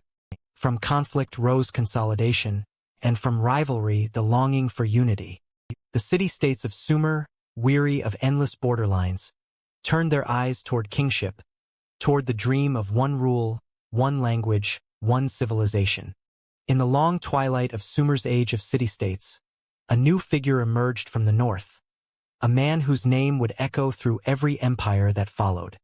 His story begins not in a palace, but in obscurity, carried like myth through the folds of time. Sargon of Akkad, Sharukin, the true king, rose from humble origins to unite the fractious cities of Sumer and Akkad beneath a single rule. The world he inherited was one of divided greatness. Sumer's cities gleamed with temples and learning, yet their rivalries had weakened them. To the north, in the lands of Akkad, Semitic-speaking peoples lived alongside their Sumerian neighbors, sharing trade, language, and gods. Between these two worlds, one ancient and settled, the other vigorous and rising, Sargon found his opportunity. Legend tells that Sargon was born the son of a temple priestess, his father unknown. As an infant, he was set adrift in a basket upon the Euphrates, a story that would echo later in the tale of Moses. He was rescued and raised by a gardener in the service of Uarzababa, king of Kish. From these humble beginnings, the boy learned the order of fields and rivers, of duty and patience. But within him stirred a vision far greater than any garden could hold. Through intelligence and ambition, Sargon rose in Kish's court, becoming the king's trusted cupbearer, a position of both service and influence. Yet, like the rivers he would one day command, ambition cannot be contained forever. When conflict broke out among Sumer cities, Sargon seized his moment. He rallied soldiers, merchants, and outcasts beneath his banner and began his march southward. The chronicles say he conquered Uruk, Ur, Lagash, and Umma, binding them not through destruction, but through reorganization. Temples remained standing. Priests continued their rituals. Cities kept their names. But over them all now stood a single authority, the King of Kings, the shepherd of the land. Thus, around 2334 BCE, the world's first empire was born. It was more than a chain of conquered cities, it was a system. Sargon established Akkad, a new capital whose location remains lost to time, perhaps beneath the sands near modern Baghdad.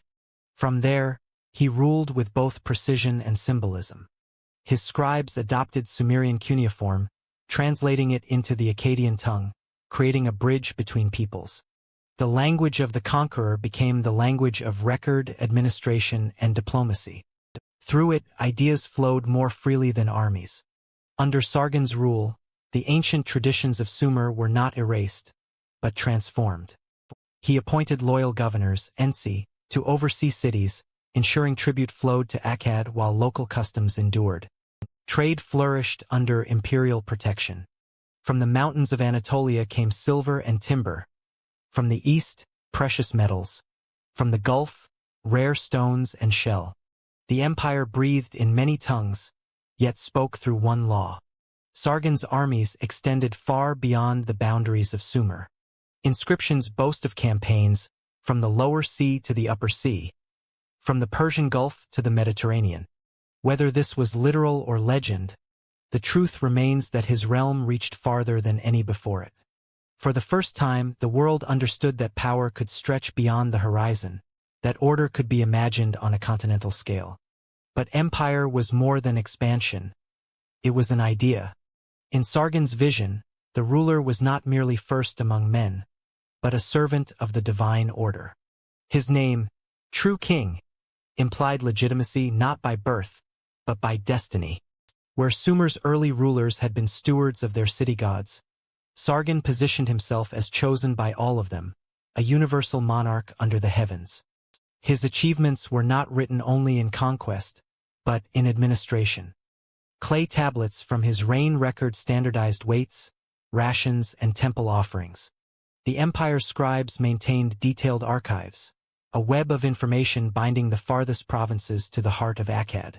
It was the beginning of bureaucracy as we know it, rule by record, power sustained by the written word. Yet Sargon's genius was not only structural, it was psychological. He understood that rule must feel inevitable, that loyalty must be as natural as gravity. To this end, he claimed divine favor and performed rituals of kingship across the land, reaffirming his legitimacy before gods both Sumerian and Akkadian. The old rivalries between cities began to fade into memory. Their energies were redirected toward building a shared civilization. Still, empire always walks with its shadow. As Sargon's power grew, so too did resentment. Maintaining unity required force, and force bred fatigue. Revolts flared in distant cities. Neighboring lands tested the empire's resolve. Even the gods, some whispered, had grown weary of a mortal who called himself king of the four quarters of the world. And yet, through these challenges Sargon endured. His reign, lasting more than half a century, became a template for all who would follow, from Hammurabi to Cyrus, from Alexander to Augustus. His empire demonstrated that the dream of unity was possible, if only for a time. When Sargon died, he left behind more than cities and armies. He left a blueprint, the architecture of empire itself. Centralized power, standardized language, divine kingship, organized trade, written law, all were his legacy. The Akkadian Empire stood as a bridge between myth and history, between the first farmers of Sumer and the future kingdoms of the world. Archaeologists today still search for Akkad, its ruins lost beneath centuries of shifting soil and silence. Yet its presence endures in every inscription, every borrowed word, every echo of order in chaos. The dream of Sargon, that the world could be bound together by more than conquest, still stirs quietly in the human story. As night settles over the imagined walls of Akkad, we can almost hear the whisper of his name carried by the desert wind, Sharukin, the true king. He was not the first to dream of greatness, but perhaps the first to make the dream real. Yet conquest alone cannot hold an empire.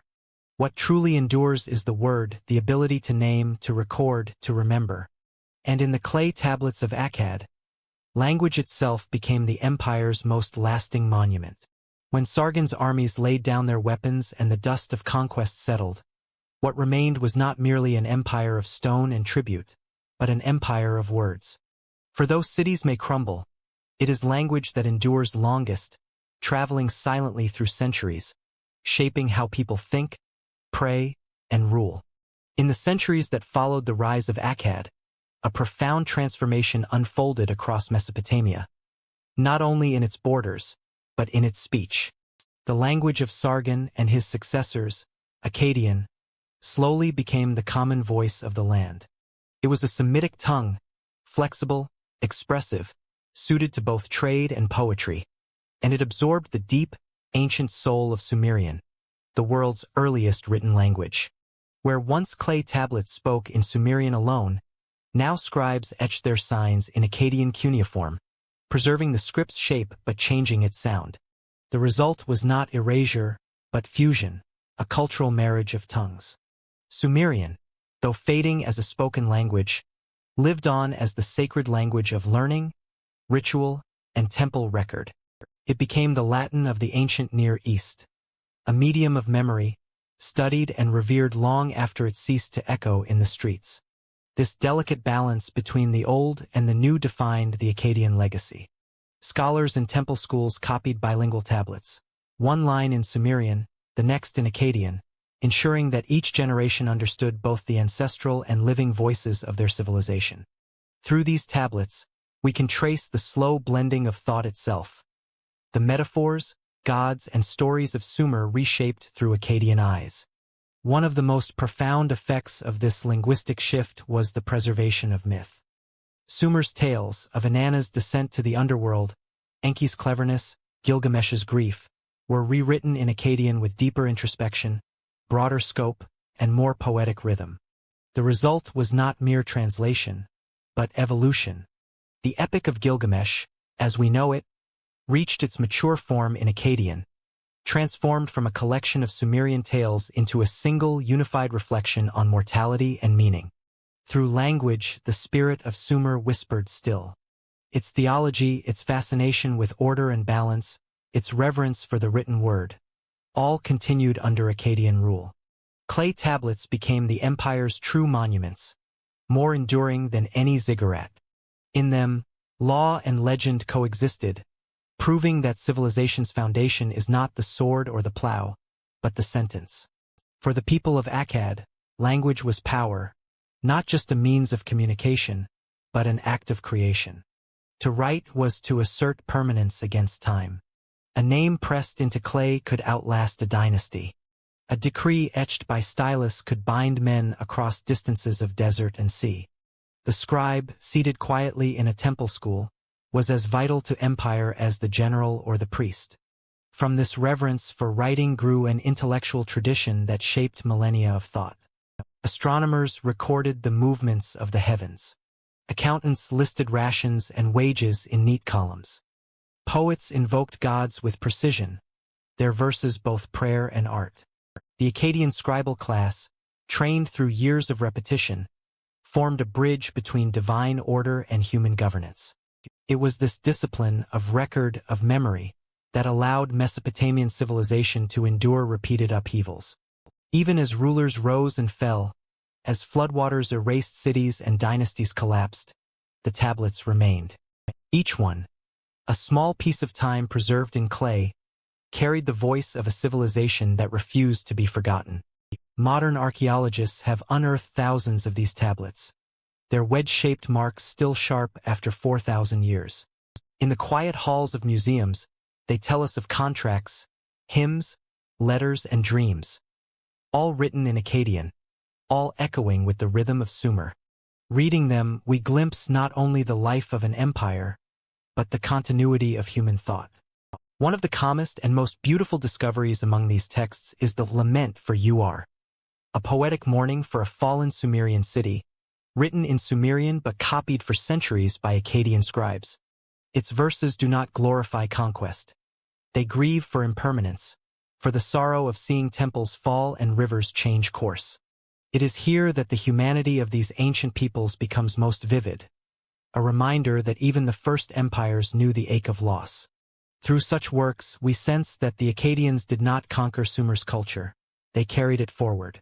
The Akkadian Empire became a vessel for Sumer's memory, translating it into forms that would survive long after the empire itself had turned to dust. Even as the empire began to decline, worn thin by distance, rebellion, and time, its language continued to expand. For centuries after Sargon's descendants were gone, Akkadian remained the language of kings and scholars. It spread to Babylon and Assyria, to Elam and beyond, becoming the lingua franca of diplomacy across the Near East. Letters between pharaohs and Mesopotamian kings were written in Akkadian, the shared tongue of power. In this way, the Akkadian scribes achieved what even Sargon could not. They made empire immortal through language. Their words crossed generations and kingdoms, carrying within them the echoes of Sumer's dawn. Today, as scholars decipher the cuneiform archives, they find not only administrative records but reflections on existence itself, meditations on justice, time, and divine will. These are the oldest philosophical murmurs of humanity, pressed into clay by hands that believed knowledge could outlast death. And so, when tongues changed, the spirit of Sumer did whisper still, through every syllable of Akkadian, through every reinterpreted myth and reimagined god. What began as a local experiment in writing became the foundation of written civilization itself. As the night deepens over ancient Mesopotamia, one can imagine the glow of an oil lamp flickering in a scribe's workshop, illuminating rows of tablets drying by the hearth. Each one, a silent conversation with eternity. Each one, a hope that someone someday might listen again. But even the most enduring words cannot hold back time. Empires, like languages, rise, mingle, and fade, and the wheel of the world turns once more, returning all greatness to silence after centuries of empire and upheaval. The lands of Sumer entered a time of silence. The great Akkadian kings had fallen, their monuments half buried by wind and sand. City walls lay broken, canals silted with neglect. What had once been a connected world of trade and order became again a landscape of small, struggling towns. And yet, as it so often does, civilization stirred once more beneath the dust. From this quiet came a ruler who would restore not by conquest, but by careful rebuilding. A man remembered as Ur-Nammu, king of Ur. Around 2112 BCE, he rose to prominence in the southern reaches of Mesopotamia, uniting the surviving Sumerian cities into what scholars now call the Third Dynasty of Ur. Ur-Nammu's time marked the last great flowering of Sumerian culture, a deliberate act of remembrance and renewal. His reign was not about expanding borders but recentering meaning, restoring balance to a world that had drifted into disorder. Where Sargon's empire had been one of might, Ur-Nammu's was one of measure. Under his guidance, Ur was transformed from a weary city into a radiant capital. Canals were dredged and extended, reconnecting the veins of trade and agriculture. Temples were rebuilt with precision, their bricks stamped with his name, not in vanity, but as a quiet affirmation of order restored. The city's ziggurat, rising in tiers of sun-baked clay, reflected the renewed bond between heaven and earth. Its stairways were not merely architectural. They were symbolic, a path for gods to descend, and for humanity to look upward once more. Ur-Nammu's true greatness, however, lay not in brick or conquest, but in law. Long before Hammurabi inscribed his famous code, Ur-Nammu's scribes pressed into clay one of the earliest known systems of written justice, the Code of Ur-Nammu. It begins humbly, with the king acknowledging that he was chosen by the moon god Nanna to bring fairness to the land. The laws that follow reveal a society seeking equilibrium rather than domination. Instead of demanding vengeance or execution for every offense, Ur-Nammu's code emphasizes compensation and restoration. A wrong was to be weighed, not inflamed. If a man breaks another's bone, one tablet reads, "He shall pay 1 mina of silver." If a man's wife is accused of another, she shall swear an oath and return to her home. Behind these simple phrases lies a profound principle, that justice is not the destruction of wrongdoers, but the repair of balance. In a world accustomed to power enforced by sword and fear, Ur-Nammu's laws spoke of something gentler. A civilization that had learned, through centuries of turmoil, that peace requires structure as much as strength. To walk through the city of Ur during Ur-Nammu's reign would have been to witness a society at ease with itself once more. The hum of workshops returned. Merchants from distant lands again filled the markets with goods and stories. Temples glowed at dusk, and priests carried offerings up the ziggurat steps as they had in Sumer's first dawn. It was a time of cultural memory made visible, the Sumerians, aware of their long past, rebuilding it deliberately, almost reverently. In the quiet corners of temple schools, young scribes continued to study both Sumerian and Akkadian, copying hymns, laws, and contracts in neat, wedge-shaped lines. The language of Sumer was now ancient, but it lived on, preserved by scholars as a sacred tongue, the root of all learning. In this way, Ur-Nammu's reign became not only a political restoration but a cultural preservation project, one that ensured the spirit of Sumer would echo far beyond its final dynasty. Ur-Nammu also established an efficient bureaucratic system, governors to oversee provinces, tax collectors to ensure the flow of resources, and archivists to record the heartbeat of the state. It was, in many ways, a return to the best of the old Sumerian city order, guided by a single steady authority. The land once again breathed in rhythm with its rivers. And yet, as with all golden ages, there was a quiet shadow beneath the radiance. The Sumerians, wise from history, must have sensed that renewal cannot last forever. The fertile lands that sustained them were slowly shifting. The Euphrates, wandering eastward, abandoned old canal beds. Fields that once yielded plenty turned to salt under centuries of irrigation. The earth itself seemed to whisper that the end of Sumer's long story was drawing near. Still, Ur-Nammu's people built as if for eternity. His ziggurat at Ur remains among the most impressive structures of the ancient world. Its base vast, its tiers ascending in measured harmony, aligned to the cardinal points of the sky. It was not built for one generation, but as a symbol of permanence in a transient world. Even today, its reconstructed form stands in the desert, bathed in sunlight and silence, a monument to humanity's oldest conversation with time. Ur-Nammu did not live to see his full vision complete. He died, records say, during a military campaign in the north, perhaps against rebellious lands or rival city-states. His death marked the beginning of a slow unraveling. Yet his son, Shulgi, would continue the work, expanding Ur's reach and completing the great ziggurat that bore his father's name. Through Ur-Nammu's code and his restoration of Sumerian order, we glimpse the truest measure of civilization, not how it conquers but how it recovers. His reign was a deliberate act of remembrance, a statement that even after empire and collapse, wisdom could still guide the human heart. For those who study the ruins of Ur today, there is a certain serenity in knowing that its final renaissance was not desperate but dignified. A civilization aware of its fragility, choosing grace over grandiosity. And in that choice lies a timeless lesson, that the most enduring strength of any culture may be its ability to rebuild itself, quietly, in harmony with the world that sustains it. But where Ur-Nammu ruled with restraint, his son would seek glory. And as the ziggurat's final bricks were laid beneath the rising sun, Sumer's last dynasty would reach its brightest height, just before the long descent began. The reign of Shulgi, son of Ur-Nammu, stands like the final bright flare of a setting sun, a moment of astonishing brilliance before the long dusk of Sumer.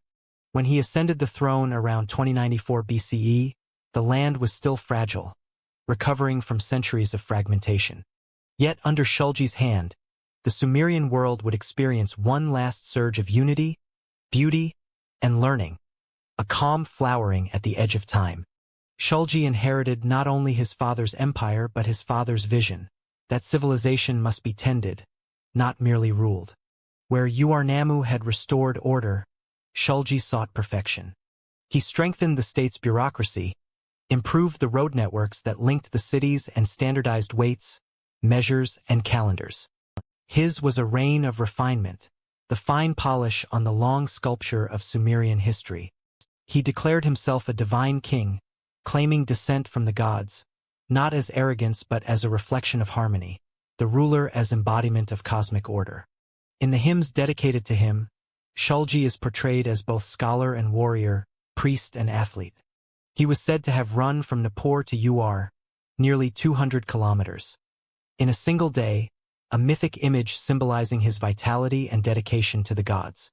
Under his reign, Ur became a city of both splendor and intellect.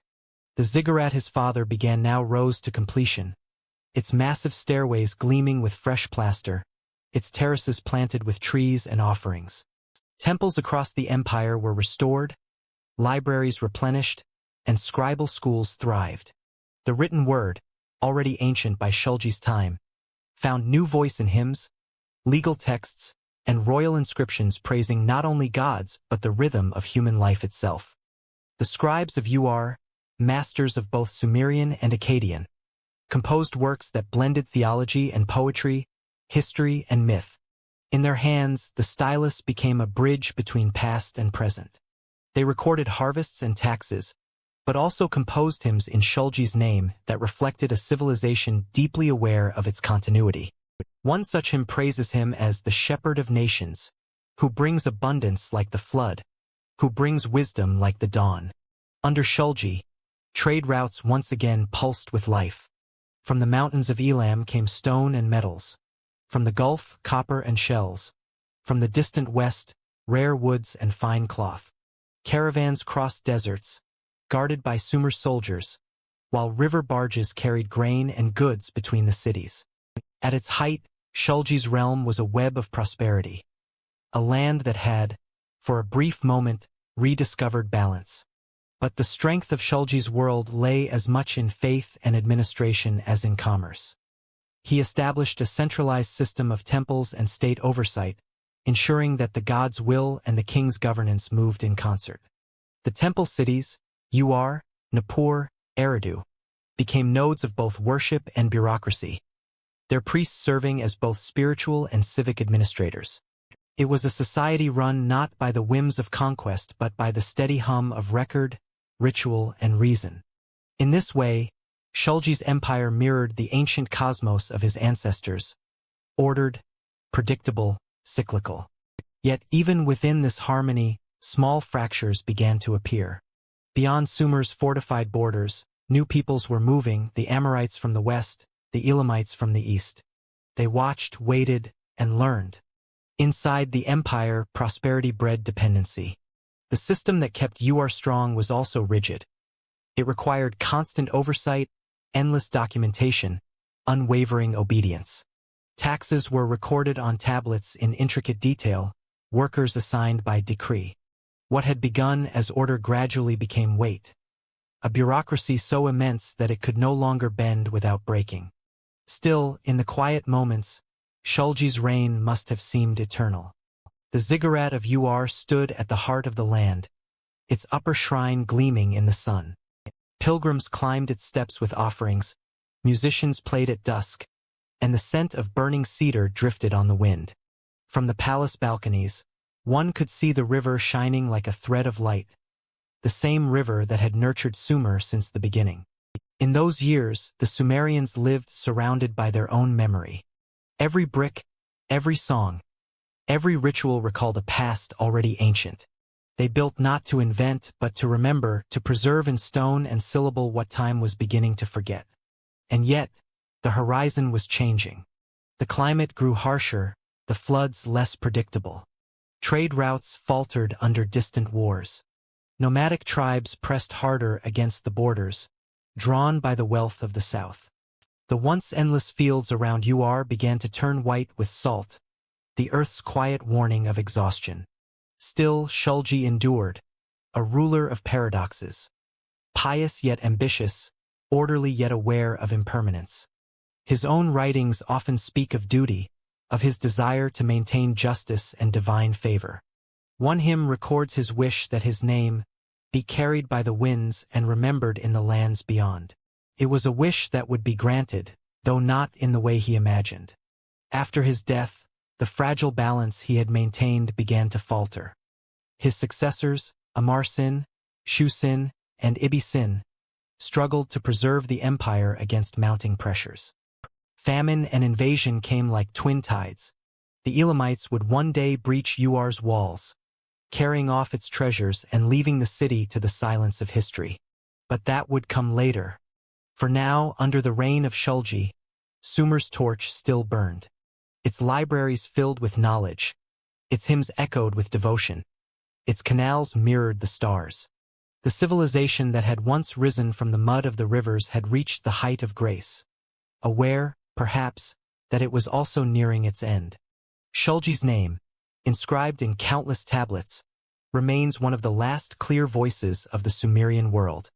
Through him, we hear the closing chords of a civilization that began with the first plow and the first prayer. His reign was both culmination and elegy, the summit from which Sumer would look out one final time upon its long, luminous journey. And so, beneath the same stars that had seen their dawn, Sumer began to fade. The ziggurats still caught the sunlight, but the winds of change had already begun to blow from the deserts beyond. The rivers that had given life to Sumer were changing. Slowly, silently, their courses drifted eastward, leaving canals dry and fields cracked.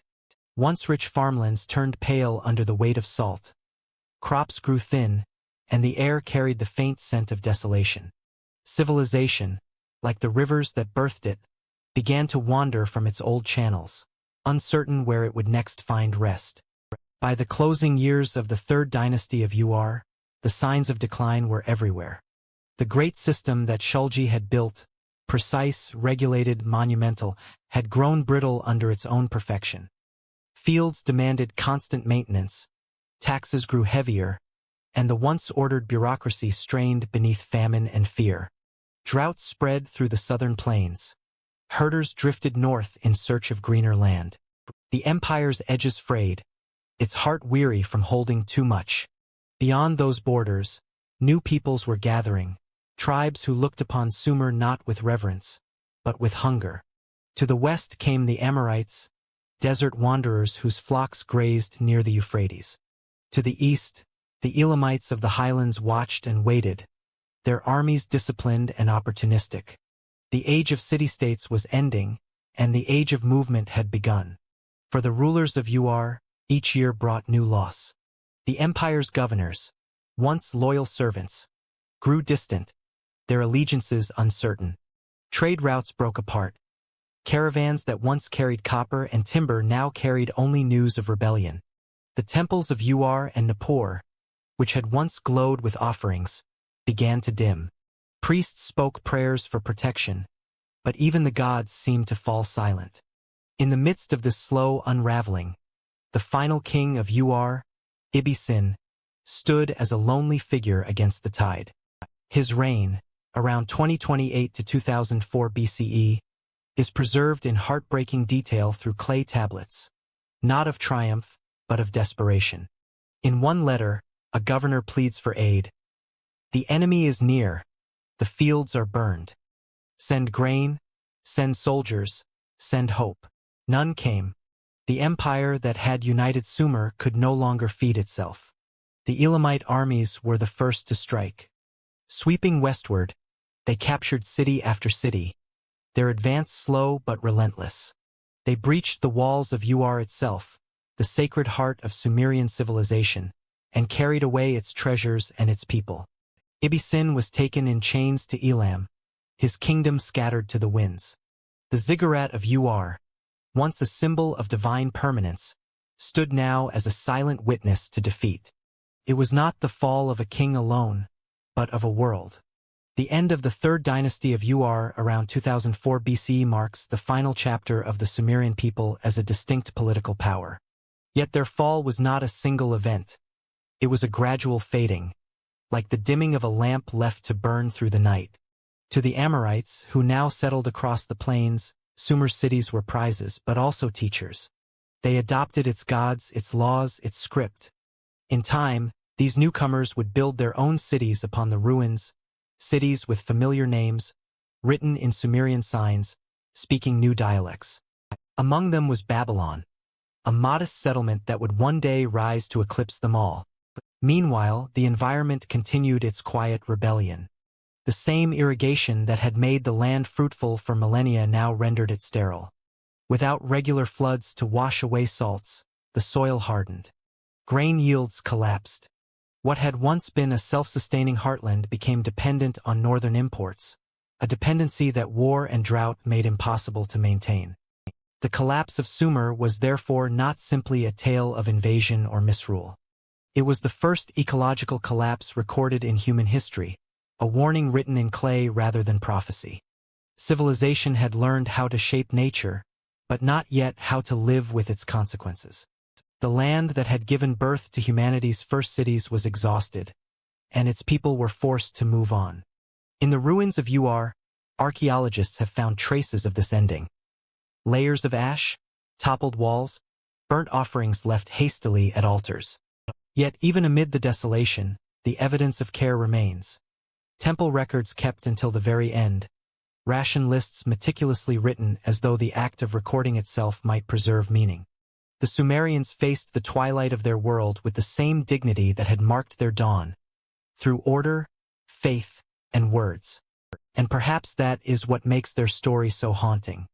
Though their cities fell, their ideas refused to die. The Amorites, Elamites, and later the Babylonians would inherit Sumer's legacy. Its gods, its laws, its mathematics, its myths. In this way, Sumer did not vanish. It transformed. Its voice carried forward through every language that followed. When later scribes wrote the story of creation in Akkadian, when they spoke of gods shaping humanity from clay, of floods and kings and divine justice, they were echoing the thoughts of Sumer. The old words had found new tongues. Civilization had shifted northward, but the current of its knowledge still flowed, unseen, beneath the surface of time. And so, the Sumerians, those first dreamers of permanence, became part of a larger human inheritance. Their fall was not an erasure, but a migration of meaning. Each empire that followed, Babylon, Assyria, Persia, would walk in their shadow, often unaware that every measure of law, every ziggurat, every written word traced its roots to the soil of ancient Sumer. Even now, the sands conceal the last remnants of their cities, but their story endures, not through empire or conquest, but through the quiet persistence of memory. As the night descends over the ruins of Ur, the silence feels almost deliberate, as though the land itself is resting after a long labor. The rivers continue their winding course, indifferent yet eternal. And in the stillness, if one listens closely, it is said you can almost hear the faint scratch of a stylus on clay, the last Sumerian scribe, recording the world as it slipped gently into history. Long after the cities of Sumer had fallen silent, their language endured, not as speech upon the tongue, but as marks upon clay. In the centuries that followed the fall of Ur, when Amorite kings ruled over Babylon and new tongues filled the markets of Mesopotamia, a few quiet figures still pressed reeds into wet tablets. They called themselves scribes, and their duty was no longer to serve a living people, but to remember a vanished one. Across libraries and temples, from Uruk to Nippur, they continued to teach the old language, Imgur, the noble tongue. To the Akkadians and Babylonians, Sumerian had become a sacred script, the language of the gods, much like Latin would later be for medieval Europe. Few could still speak it aloud, yet every scholar learned to read it. Through their lessons, Sumer's words found new life, preserved not in voice, but in ritual. Each tablet began the same way. The soft roll of clay, the steady breath, the careful press of a stylus. It was an art as much as a devotion, each wedge-shaped sign linking them to ancestors long gone. The scribes wrote hymns, prayers, legal codes, and epic tales. They copied old stories from fading tablets, sometimes correcting, sometimes embellishing, but always with reverence. Their work was not simply record-keeping. It was an act of remembrance, a way of ensuring that the first civilization would not dissolve entirely into dust. In the city of Nippur, archaeologists have uncovered the remains of one such scriptorium, thousands of tablets stacked in neat rows, their inscriptions meticulous and uniform. Among them are ancient Sumerian hymns, addressed to gods whose names by then had already grown foreign. Enlil, Lord of the Storm, one reads, "The faithful still write your name in clay." The devotion lingers, echoing across millennia, as if each line were whispered into eternity.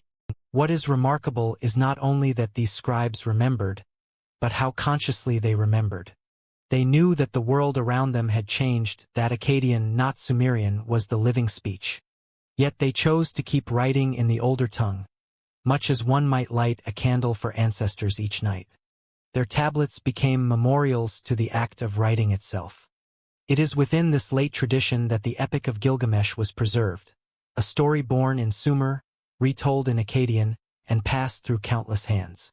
The earliest fragments speak in Sumerian cadence, recounting the deeds of a semi-divine king of Uruk. Later versions, expanded and translated, became the world's first great literary epic. It is through this chain of translation and devotion that Sumer's voice survived, not fossilized, but alive in evolution. One of the most touching discoveries from this period is a small tablet known as a student exercise.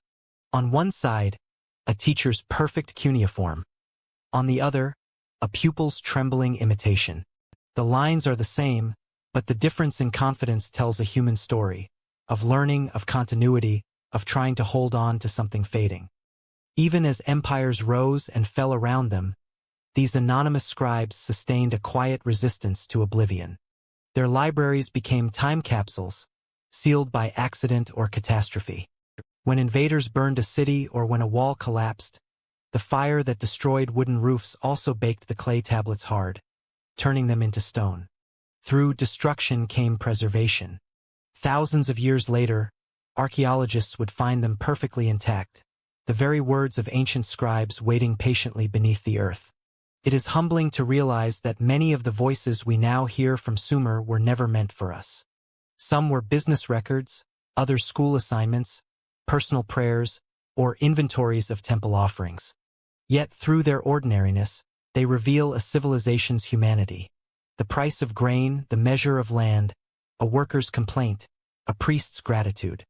These fragments form not the story of kings, but the story of life itself, the small, enduring rhythm of daily existence. There is a special tenderness in these final centuries of Sumerian writing. The language was no longer alive in the way speech is alive, yet it continued to shape the world's imagination. Babylonian astrologers charted the heavens using Sumerian star names. Priests invoked ancient formulas in half-forgotten syllables. Even the scribes who did not fully understand the old tongue still copied it with care, believing the act itself to hold divine power. One might imagine them in the flickering lamplight, bent over their work, unaware that they were creating the first link in humanity's chain of memory. They could not know that, for 1,000 years later, others would kneel beside their tablets with brushes and cameras, deciphering their words with equal devotion. The continuity of knowledge, like the flow of a river, often moves unseen, its source hidden beneath the sands of time. Among the final Sumerian inscriptions is one especially poignant line. "The king is gone, the temple is dust, but the word endures." It is perhaps the most fitting epitaph for a civilization that invented writing. For even as their empires collapsed, the Sumerians had given the world a way to speak beyond time. Their last scribes must have sensed this, that though their people had vanished, the marks they made would one day be read again. And indeed, when modern archaeologists uncovered those buried cities, it was the script that first spoke. From the depths of Ur, Kish, Lagash, and Uruk, tablets emerged by the thousands. Their wedges, once soft under a reed, had become the hardest record of the human past. In them we hear not only the Sumerians' words, but their silence, the pauses between thoughts, the reverence in repetition, the care in craft. They teach us that civilization is not measured by conquest or survival, but by memory, the choice to record, to preserve, to leave something for those who will come after. And so, even as the language itself faded, the idea it carried remained. That human experience is worth remembering.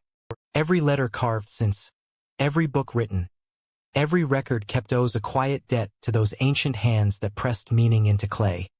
As the centuries passed and the Sumerian tongue finally slipped into sleep, its last echoes lingered in the libraries of Babylon and Assyria. Then, too, those libraries fell. But the tablets remained buried, waiting, dreaming. When they were finally uncovered in the 19th century, the world learned to read them again. After 4,000 years, the Sumerians spoke once more softly, but clearly. Centuries would pass before the earth yielded their words again. When it did, the first civilization, long silent, would rise anew in the light of modern discovery. For more than 2,000 years, the story of Sumer lay buried, its people forgotten, its language unknown. The names of its cities, once whispered in prayer, faded into legend. Travelers crossed the plains of southern Iraq without suspecting that beneath their feet slept the ruins of humanity's first civilization. The ziggurats had long crumbled into mounds of earth, and the rivers had shifted away from their ancient beds. The world moved on, carrying only echoes, fragments of tales about a flood, a tower, and the cradle of mankind. It was not until the 19th century that the silence began to break. In an age of empire and exploration, when scholars and adventurers set out to uncover the roots of the Bible and the origins of civilization, a few curious minds turned toward the deserts of Mesopotamia. What they found would rewrite human history. The first to suspect the truth were not historians, but soldiers and travelers. Men who wandered through Ottoman Mesopotamia and noticed strange mounds rising from the flat horizon. Locals called them tells, ancient ruins buried under centuries of dust. From their sides, wind and erosion sometimes revealed fragments of baked clay covered with odd wedge-shaped marks. The villagers used them as charms or building stones, never guessing that these were the first written words in human history. In 1835, a young British officer named Henry Creswick Rawlinson began studying these symbols. Stationed in Persia, he heard of the enormous inscriptions carved high on a cliff at Behistun. 3 languages, side by side, etched into the rock by the order of King Darius more than 2 millennia earlier. Risking his life, Rawlinson scaled the cliff and copied the marks. Through years of comparison and painstaking logic, he deciphered the cuneiform script, revealing a door into the world of ancient Mesopotamia. At first, scholars believed they were reading the language of Babylon, familiar from the Bible and classical writings. But as they translated more tablets, they discovered something older, stranger, and deeper. Beneath Babylonian words lay another tongue, written with the same script but unlike any known language. Its grammar was alien, its roots unrelated to Semitic speech. The scholars called it Sumerian, the language of a forgotten people who had once ruled the southern plains. As Europe's curiosity grew, archaeological expeditions began in earnest. The most famous of these would come decades later, led by Sir Leonard Woolley. Between 1922 and 1934, Woolley excavated the ruins of Ur, guided by little more than local maps and intuition. What he uncovered astonished the world. Vast royal tombs filled with gold, lapis lazuli, and musical instruments, treasures older than Egypt's pyramids. Among them lay the remains of queens and attendants, still adorned with jewelry, as if frozen mid-ceremony. Yet even before Woolley, other explorers had already begun the work of resurrection. Paul-Émile Botta, the French consul in Mosul, dug into the mound of Khorsabad in the 1840s, believing he had found Nineveh. In truth, he had uncovered the palace of Sargon of Assyria, but his discovery sparked a wave of Mesopotamian fever across Europe. Following him came Austen Henry Layard, who unearthed libraries of tablets at Nineveh and Nimrud. There, the first copies of the Epic of Gilgamesh emerged, the voice of a hero who had walked the streets of Uruk thousands of years before. Still, it took time before scholars realized that beneath these later empires lay an even older civilization. It was as if the earth itself had hidden Sumer under layers of memory. Only in the late 19th century did archaeologists begin to dig deeper, literally and historically, to uncover the Sumerian world. In Lagash, Kish, and Eridu, they found temples far older than Babylon's walls. Tablets bearing strange, archaic forms of cuneiform emerged, records of kings whose names no historian had ever heard. One, a ruler of Uruk named Gilgamesh, seemed at first to be myth. Another, Uarnamu, appeared as the author of the world's oldest legal code. The discoveries multiplied until it became clear. Civilization had not begun in Egypt or Greece, but here, in the marshlands between the Tigris and Euphrates. The realization struck like quiet revelation. For centuries, Western thought had traced its ancestry to the classical world, believing reason and law were born with the Greeks. Now, the tablets of Sumer told another story, that thousands of years earlier, a forgotten people had already built cities, composed poetry, counted the stars, and spoken of gods who shaped man from clay. Each find deepened the sense of wonder. From the royal cemetery of Ur, woolly uncovered lyres decorated with gold and silver bulls' heads, the earliest known musical instruments of their kind. Near them lay game boards carved with intricate patterns, the world's first strategy games. The dead were buried with cups and vessels, as if prepared for a banquet beyond time. Woolley wrote of the scene with quiet awe. We were looking upon the dawn of civilization itself. Yet the rediscovery of Sumer was not merely an archaeological triumph. It was an intellectual awakening. Through the study of these tablets, scholars began to reconstruct the rhythms of ancient life, harvests and floods, hymns and laws. They learned that the Sumerians divided time into 60 parts, creating the sexagesimal system still used in our minutes and seconds. They mapped constellations, drafted contracts, and recorded dreams. Each translation felt like breathing life into ghosts. A simple receipt for grain, a list of temple offerings, a hymn to Inanna, all revealed the same truth, that the Sumerians were not abstractions of myth, but real people, living in a world both alien and familiar. They loved, feared, built, and prayed as we do. And so, from the dust of forgotten cities, the first civilization rose again, not in stone but in understanding. The world had found its beginnings not in the legends of Greece or Rome, but in the quiet plains of Mesopotamia, where the rivers once shone with the reflection of ziggurats and moonlit temples. It is a strange thought that a people who invented writing had to wait for 1,000 years to be heard again. Their rediscovery reminds us that history is not lost. It only sleeps. Beneath every layer of soil, beneath every myth, there are voices waiting to speak. The archaeologists who uncovered Sumer could not have known how far their work would reach, that it would reshape our very definition of civilization. Yet in each fragment of clay they held, the past seemed to whisper, "We were here. We began this story." Unearthed tablets were only the beginning. To truly awaken Sumer, humanity had to learn its tongue, to read the lines pressed into clay, and to hear again the world's first voice. Every time we write a word, we echo the first hands that pressed clay. It is easy to think of the Sumerians as distant, a vanished people whose ziggurats now rest beneath the dust. Yet their legacy lives quietly within us, woven into the fabric of modern thought. Every written law, every measure of time, every act of record and remembrance carries traces of their first experiments in civilization. When we draw letters on a page, we are participating in their invention. Writing, humanity's most transformative tool, began not as art, but as necessity. The Sumerians created it to count grain, to mark ownership, to measure the flow of life itself. From those simple pictographs grew a script that could describe not only goods and gods, but ideas, feelings, and prayers. Cuneiform was the first bridge between the seen and the spoken, and across it all of human history would travel. Their influence, though ancient, never ceased. When Babylon rose, it inherited Sumer's script and science. When the Persians conquered Babylon, they inherited its administration and laws. And when the Greeks arrived centuries later, they marveled at the same land, calling it Mesopotamia, the land between rivers. Each empire was a translation, each generation a new verse of the same enduring poem. We still live by Sumerian measures.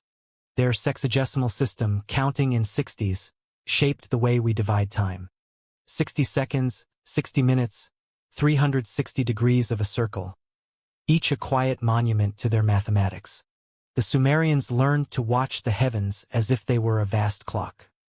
They charted the courses of stars and planets, not for curiosity alone, but to understand rhythm, the pulse of flood and harvest, of day and night. In their observatories of clay and stone, astronomy was born from patience. Their legal codes, too, echo through time. Long before Hammurabi, there was Ur-Nammu, the king of Ur who set forth the world's oldest known laws. His principles were simple yet profound: that justice must be written, not spoken; that truth must stand beyond the power of any ruler. The idea that society could be governed by an objective standard, recorded, remembered, and preserved, began in those dusty city halls where scribes pressed decrees into wet clay. Every modern constitution, every written contract, carries the shadow of those first tablets. Perhaps even more significant than their inventions was their vision of civilization itself. The Sumerians understood that progress was not born of domination, but of cooperation, between cities, between humans and nature, between the sacred and the everyday. Their irrigation networks were feats of collective effort. Canals and levees stretching for miles, maintained by thousands working in rhythm with the rivers. From that harmony emerged abundance, and from abundance, art. The temples of Sumer were not only houses of worship, but centers of economy and learning. Within their walls, priests recorded transactions, astronomers mapped constellations, and poets composed hymns to the gods. The boundaries between science, art, and faith did not yet exist. Knowledge flowed as freely as the Euphrates at flood, all part of the same attempt to understand existence. In their myths, we find the earliest reflections of the human condition. The Epic of Gilgamesh contemplates mortality and friendship with a tenderness that still feels modern. The flood story, echoed later in many cultures, speaks of renewal and loss, of humanity's fragile balance with nature. These stories were not mere superstition. They were philosophy in its first language, asking questions that remain unanswered even today. The rediscovery of Sumer in the modern age changed more than archaeology. It changed how we see ourselves. For centuries, humanity's story was thought to begin with Greece or Rome, with rational thought and empire. The clay tablets of Sumer revealed something older, gentler, and more universal. That civilization began with the need to remember, to share, to create meaning in a fleeting world. When scholars first translated those ancient words, they were struck not by their strangeness, but by their familiarity. The tablets spoke of farmers complaining about taxes, merchants haggling, parents worrying for their children. The same hopes, the same doubts. It was as though time itself had been folded, and across 4,000 years, one generation could finally hear another breathe. That connection, fragile yet eternal, is the true legacy of Sumer. It reminds us that progress is not a straight line, but a spiral, that every civilization carries within it the memory of those who came before. The light of knowledge does not move forward alone. It circles back, reflecting the past upon the present. Even in our digital age, when words no longer require clay or stylus, the impulse remains the same: to leave a trace, to be remembered, to build continuity from impermanence. Each message, each archive, each story told before sleep is an echo of Sumer's first records, the same gesture of meaning against the silence. Perhaps that is why their rediscovery moves us still. Beneath the technical marvel of translation lies something deeply human: recognition. We see ourselves in their lines of script, their careful order, their search for the eternal in the everyday. They were not simply the first to build cities, they were the first to dream of permanence, and in doing so, they taught us how to face impermanence. As night falls over the ancient plains of Mesopotamia, the wind still drifts through the remains of walls and temples, carrying the scent of dust and salt. The rivers that once fed their fields now meander in new courses, but their reflections remain, invisible yet unbroken. For the world they began has never truly ended. Their legacy endures not in empire or conquest, but in continuity, in the simple act of remembering. Through their words, we understand that civilization is not just built. It is written, rewritten, and retold. And so, as night settles over the ruins, we look back, not with mourning, but gratitude. For in remembering them, we remember ourselves. Under stars older than memory, the world sleeps. The same constellations that once guided the farmers of Sumer drift silently above us now. Orion still rising in the east, the Pleiades shimmering like distant embers. In their light, the boundaries of time dissolve. The night becomes an endless mirror, and through it, we can almost see them, the first dreamers of civilization, standing at the edge of dawn. They were not gods, though they once believed themselves close to them. They were human, as we are, fragile, curious, hopeful. They built with mud and faith, believing that their works might outlast their lifetimes. And somehow they were right. Every structure of thought, every word written since, carries a shadow of their first intentions, to make the fleeting permanent, to carve meaning into the passing moment. The Sumerians did not know they were first. They only knew the rivers, the soil, and the pulse of life between them. From that awareness grew something vast, the first collective memory. For in their cities, humanity learned to remember together, to hold the past not only in heart and story, but in record, symbol, and song. It was here that memory became history, a slow pan over ancient ruins, the wind sighing through the cracks of old stone. Imagine the plains of southern Mesopotamia 5,000 years ago. The land glowed in twilight, fields of barley bending toward the horizon, canals glinting like threads of silver. At their center rose cities, Uruk, Eridu, Lagash, Nippur, Ur. They seemed eternal, each with its temple at the core, each with a tower reaching toward the heavens. By day, the air rang with the sound of wheels, with songs of merchants and the cries of livestock. By night, lamplight flickered across courtyards where people told stories of gods who once walked the earth. The ziggurats loomed above them, half mountain, half prayer, human-made summits where earth met sky. It is easy to think of these places as relics. But within their walls pulsed the first rhythm of everything we now recognize as civilization. From Sumer flowed the idea that society could be ordered, that words could hold truth, that the cosmos itself could be measured and named. Their time has passed, yet their structure remains, invisible but constant. When we measure a minute, when we record a thought, when we tell a story of origin, we echo their ancient gestures. What makes their legacy so enduring is not the splendor of their monuments, but the humility of their questions. They did not seek perfection. They sought understanding. They watched the rivers flood and recede, saw crops thrive and fail, and from those patterns they built meaning. Their myths were not mere fantasies, they were philosophies written in metaphor. The gods of Sumer were reflections of natural truth. The sky as Enlil, the waters as Enki, the love of growth as Inanna. Through them, the people expressed awe for the systems that sustained life. It was theology as early ecology, an attempt to explain humanity's place within the vast, uncontrollable rhythm of the world. And through this reverence, they built resilience. Every temple rebuilt after a flood, every tablet inscribed anew after a dynasty's fall, was an act of defiance against impermanence. Their greatest invention, writing, was born from the same impulse that drives every artist and thinker, the desire to make something last. As we look back, it is tempting to see them as distant, their cities reduced to dust, their language long silent.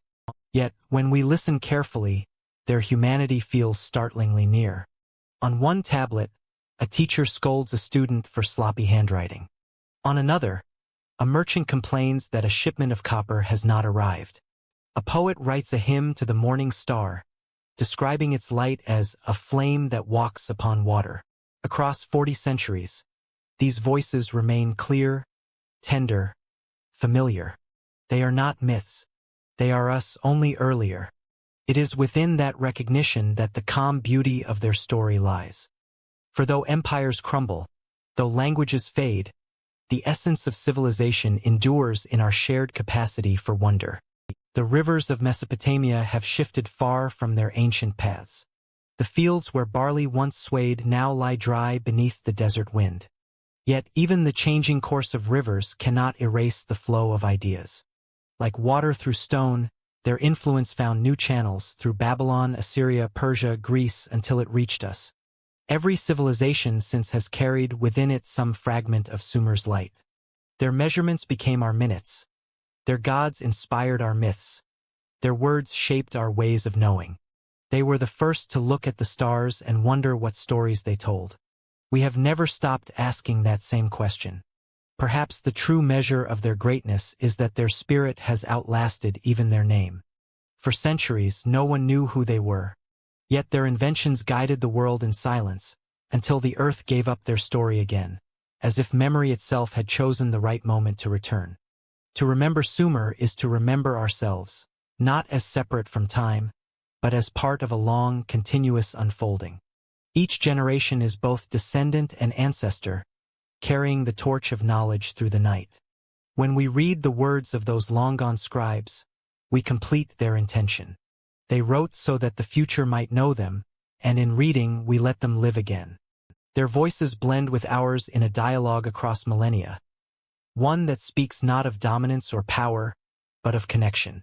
Civilization, after all, is not built from stone or empire alone. It is built from the quiet persistence of memory, the willingness to record, to teach, to imagine. The Sumerians were the first to practice that art, and through them, humanity learned that remembrance itself is sacred. As night deepens, we return to where their story began.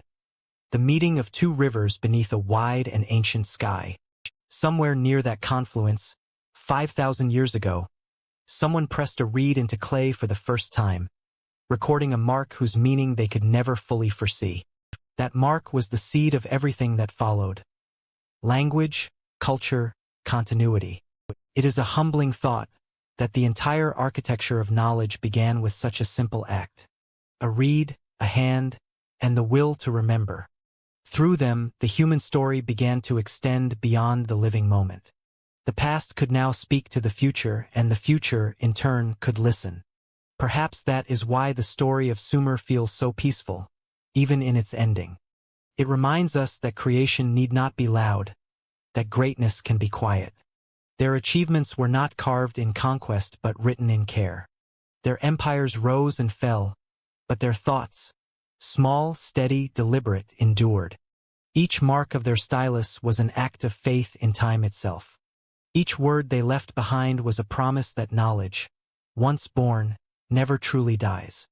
And now, thousands of years later, we fulfill that promise. By telling their story, by listening in the dark, by letting their echoes guide our own reflection, we become part of their continuum. The dream that began along the Euphrates flows still, through us, through every story we tell, through every moment we choose to remember. So tonight, beneath those same stars, we might pause, just as they once did, and feel the vastness of the human journey. From the first seed of language to the flicker of digital light, the distance between then and now is not as wide as it seems. It is bridged by memory, by curiosity, by the quiet hope that what we create will endure. In that hope, we are all Sumerian. We, too, build our temples of words and dreams, seeking to outlast the night. And perhaps one day, when our own traces lie buried beneath unknown cities, someone else will uncover them and read and remember. And so ends the story of the Sumerians, not in dust, but in every word we speak.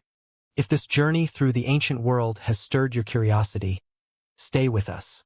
Each night, we uncover another chapter of humanity's earliest dreams.